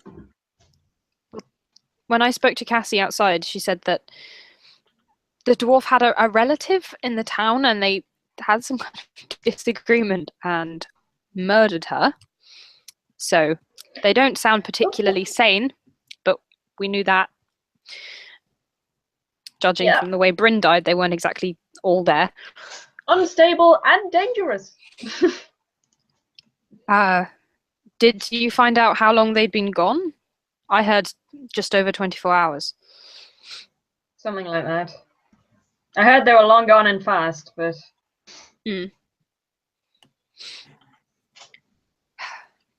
Are we going to tell her all of this? I don't particularly want to get on her bad side, but I also don't trust her at all. I don't trust her. I mean, Could faff with the number of hours they've been. what I got was they went north. And that's as much as we have to go on. True.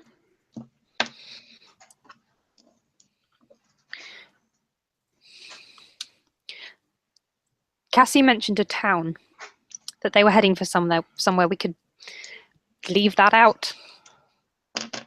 Yeah, it's not lying if you're just not mentioning it. Yeah. I'm gonna just strategically not mention the name of that town until I'm confident that we can't be eavesdropped upon, because tents aren't very secure places to have conversations. Would you guys kind of roll a perception check, please? Because of course. Actually, that one was much worse. Smell and sight count. Wait, 7. which ones count? All of them. Sight, hearing, and smell. Okay, hearing. It gives you a bonus of is a +2, isn't it? Yeah. And you have a Focus. so that's 8, which is not 14. very much. 8, 14, and 7. 7. Who was the 14? Sorry, I didn't catch. That's me. Allegra. You know what? It's because I'm looking at the lagging. I'm looking at the YouTube channel. Like, why is everyone out of sync? Oh wait. Yes. So, Allegra, you smell the smell of burnt lyrium. You're not alone. Oh, I'll just move to shush the other two and turn and look around. Yeah. Sitting on your bed, cross-legged, oh shit! Because of course she is. is the dragon, cocking her head to one side. So, how did it go? Much as you predicted. Like who predicted? Yes. Like I predicted, or like you predicted? Like you predicted. There's no more Lester. Yes, Pretty much. that is true. I did predict that. He was very good at his job, but Not anything else. Thankfully, I have I plenty hope of you won't. replacements. Good. I'm glad you won't miss him too much. No, I doubt of many course not. people will. No. He was a product of middle-class society of Tevinter. Not exactly the good best warrior stock I can think of. Not much going on between his ears. Oh yeah, we noticed that. Yeah, good knife throw, by the way. It was very, very skillful. Oh, I was quite happy about that one. As you should be. Throwing while lying down is very difficult. I'm quite happy with how much strength you got into that one. I'm impressed. Yeah. I like to keep practice. Still, we're losing subject here, and time. How far ahead are they? Many hours. They left Many is a broad word. A little bit more specific, perhaps? over a day. Over They a have day. quite the head start on you. Indeed. On us. It's okay. We know they're moving fast, and we know that something happened that blew apart half the town. Yes, I had a look into that. There definitely was demonic activity there. They encountered themselves a pride demon, it seems. Strange. Did they summon it?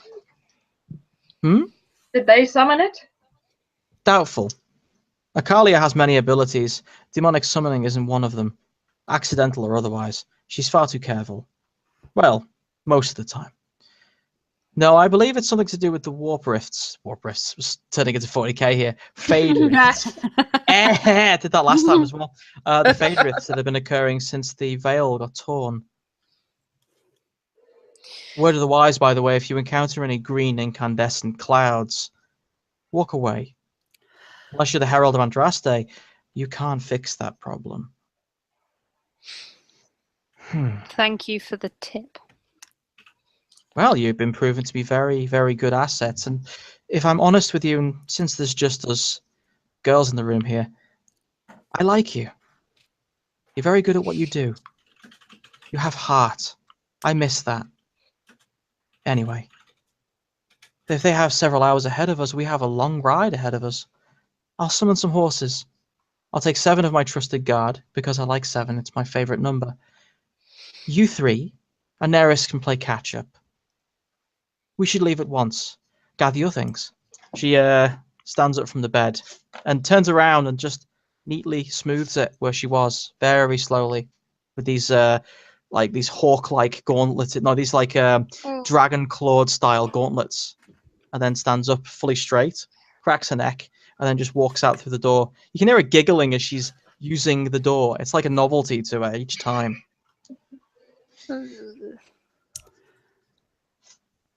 So, I guess we're along for the ride then.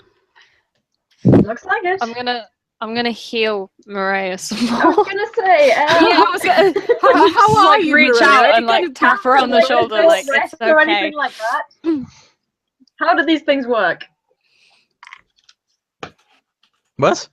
What things? Did any of this count as like a short rest, or how does it work in this Oh, version yeah. of Well, this if you game? get 5 minutes, how does it work in this version of life? 5 minutes for healing. I have my little crib sheet here. I mean, if we wonderful. sat around for like an hour waiting for them to You can take... go through the camp. basically, it works 5 minutes, and then you have like a 6-hour rest. 5 minutes is awesome, because you get 5+ Constitution, plus your level and health back. Get what? 5 plus your Constitution, plus your level and health back for 5 minutes. Okay. 5 plus Constitution plus level. Yes. Is the only way to get mana points back to sleep? Yes. Damn. Pretty much.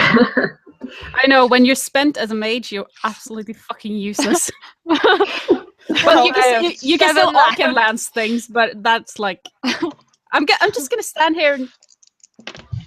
Yes! Yes! Awesome, this fits in quite perfectly about something I forgot to do.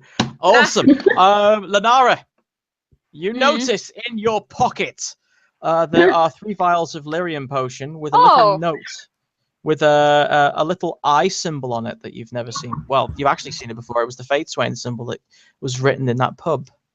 What? And it's got a little signature. Best regards, Eliza. P.S. No refunds.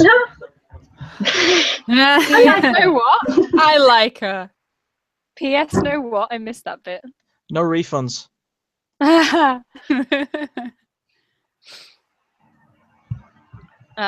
Okay, I'm gonna take one of those now because I'd like some more mana. 7 doesn't feel like much. Cool. Awesome. So I'm gonna bring this to a pretty close in a minute. As you're, we can talk about like what you did to prepare and etc. in a minute. But this is pretty much like grab your horses. We're leaving. Your horses have already been packed with like rations for the trip and such, in haste. And with Cash, no, that's not the. Oh, it's Kasumi. My cats look alike. Sorry. You grab the horses and you're with 7 Tevinter guards that are all mages, all 7 of them. They all have that mask with the spiky cloth hat, like riding with these staff spear things that they have. These are like heavy cavalry. These are like the elite. And the dragon who's riding her horse basically motions, "Come now, we have many miles." I feel Oh, yeah, underdressed. Oh wait, Yeah. by any chance, do I have time to stop at the quartermaster and see if there's any more armor? For the sake of argument, yes, you get your armor repaired. Yay! Because I'm not that kind of GM. No, it's only going to count as long as you get hit and you're right. Yeah. So you guys race along the road, taking a short circumvention around Mosswake, and you actually start seeing the bloody stags are, as ordered, starting to pack up and get ready to move. However, as the sun starts to set over the landscape behind you, roll a perception, sight, or smell. Oh my god! 20. 20. I got a triple 6. That's amazing. I got Nice. 10, but that's irrelevant compared to that. Yeah, I got a 14, and it's Well, not gonna matter. you're probably going to point it out. You're actually riding at the back of the column with the dragon at the front and the 7 around it. But you first catch a whiff of smoke in the breeze, and you turn around and you see, just as the sun goes down and darkness kind of sweeps over the valley, the town of Mosswake is very much on fire. Because of course it is. Yeah. And the Tevinter army, the forces there, seem to be launching all manner of magical fireballs into the city. Oh my god. Dickheads! As you, if you turn towards the dragon, even though she's at the front, she is pretty much sitting quite square on a saddle, and she's turning around and it just looking at you with her mask. With that, you can just tell that she's just staring at you, like almost knowingly, and then very slowly turns back towards her, like riding in front. What she knows is unknown, but yes, the village of Mosswake has come under attack. The results of which you don't know. Maybe you'll find out. Maybe they're all dead. You don't know. When she turns her back, I'm gonna make an obscene gesture her direction. I just met her eyes. Well, I met her mask as she turned around. Nice. Yes, we're going to leave it there. You each gain a level, which we can sort out after we've come off air. Thank you very much for everyone for putting up with us. I have no idea how long that one took. I'm assuming it was around 7:30 start, 8:30, 9:30, 10:30. Yeah, it was pretty much around the 4-hour mark. I can live with that. Wow, was it? Yep. It was. Wow. What was that? We've been online for about 4 hours. 4-hour mark. Boom! Because sorry, Nice. YouTube is really pissy about 4-hour plus, so I just like to try. Plus, people have lives, so. Oh, do we get to go read the comments now on YouTube? Yes, I've been reading them. It's been really entertaining. I haven't, because I didn't want to open it and then have the sound playing before I got muted. So I'm going to do that. I figured you could pop out the chats I've been having up. Nice. I actually just want to welcome you, you three, to the streaming trio now.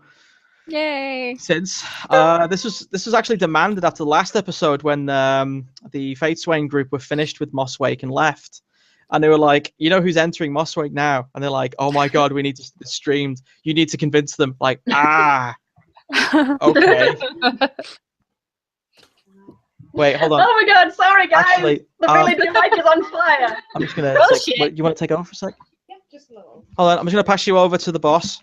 Woo.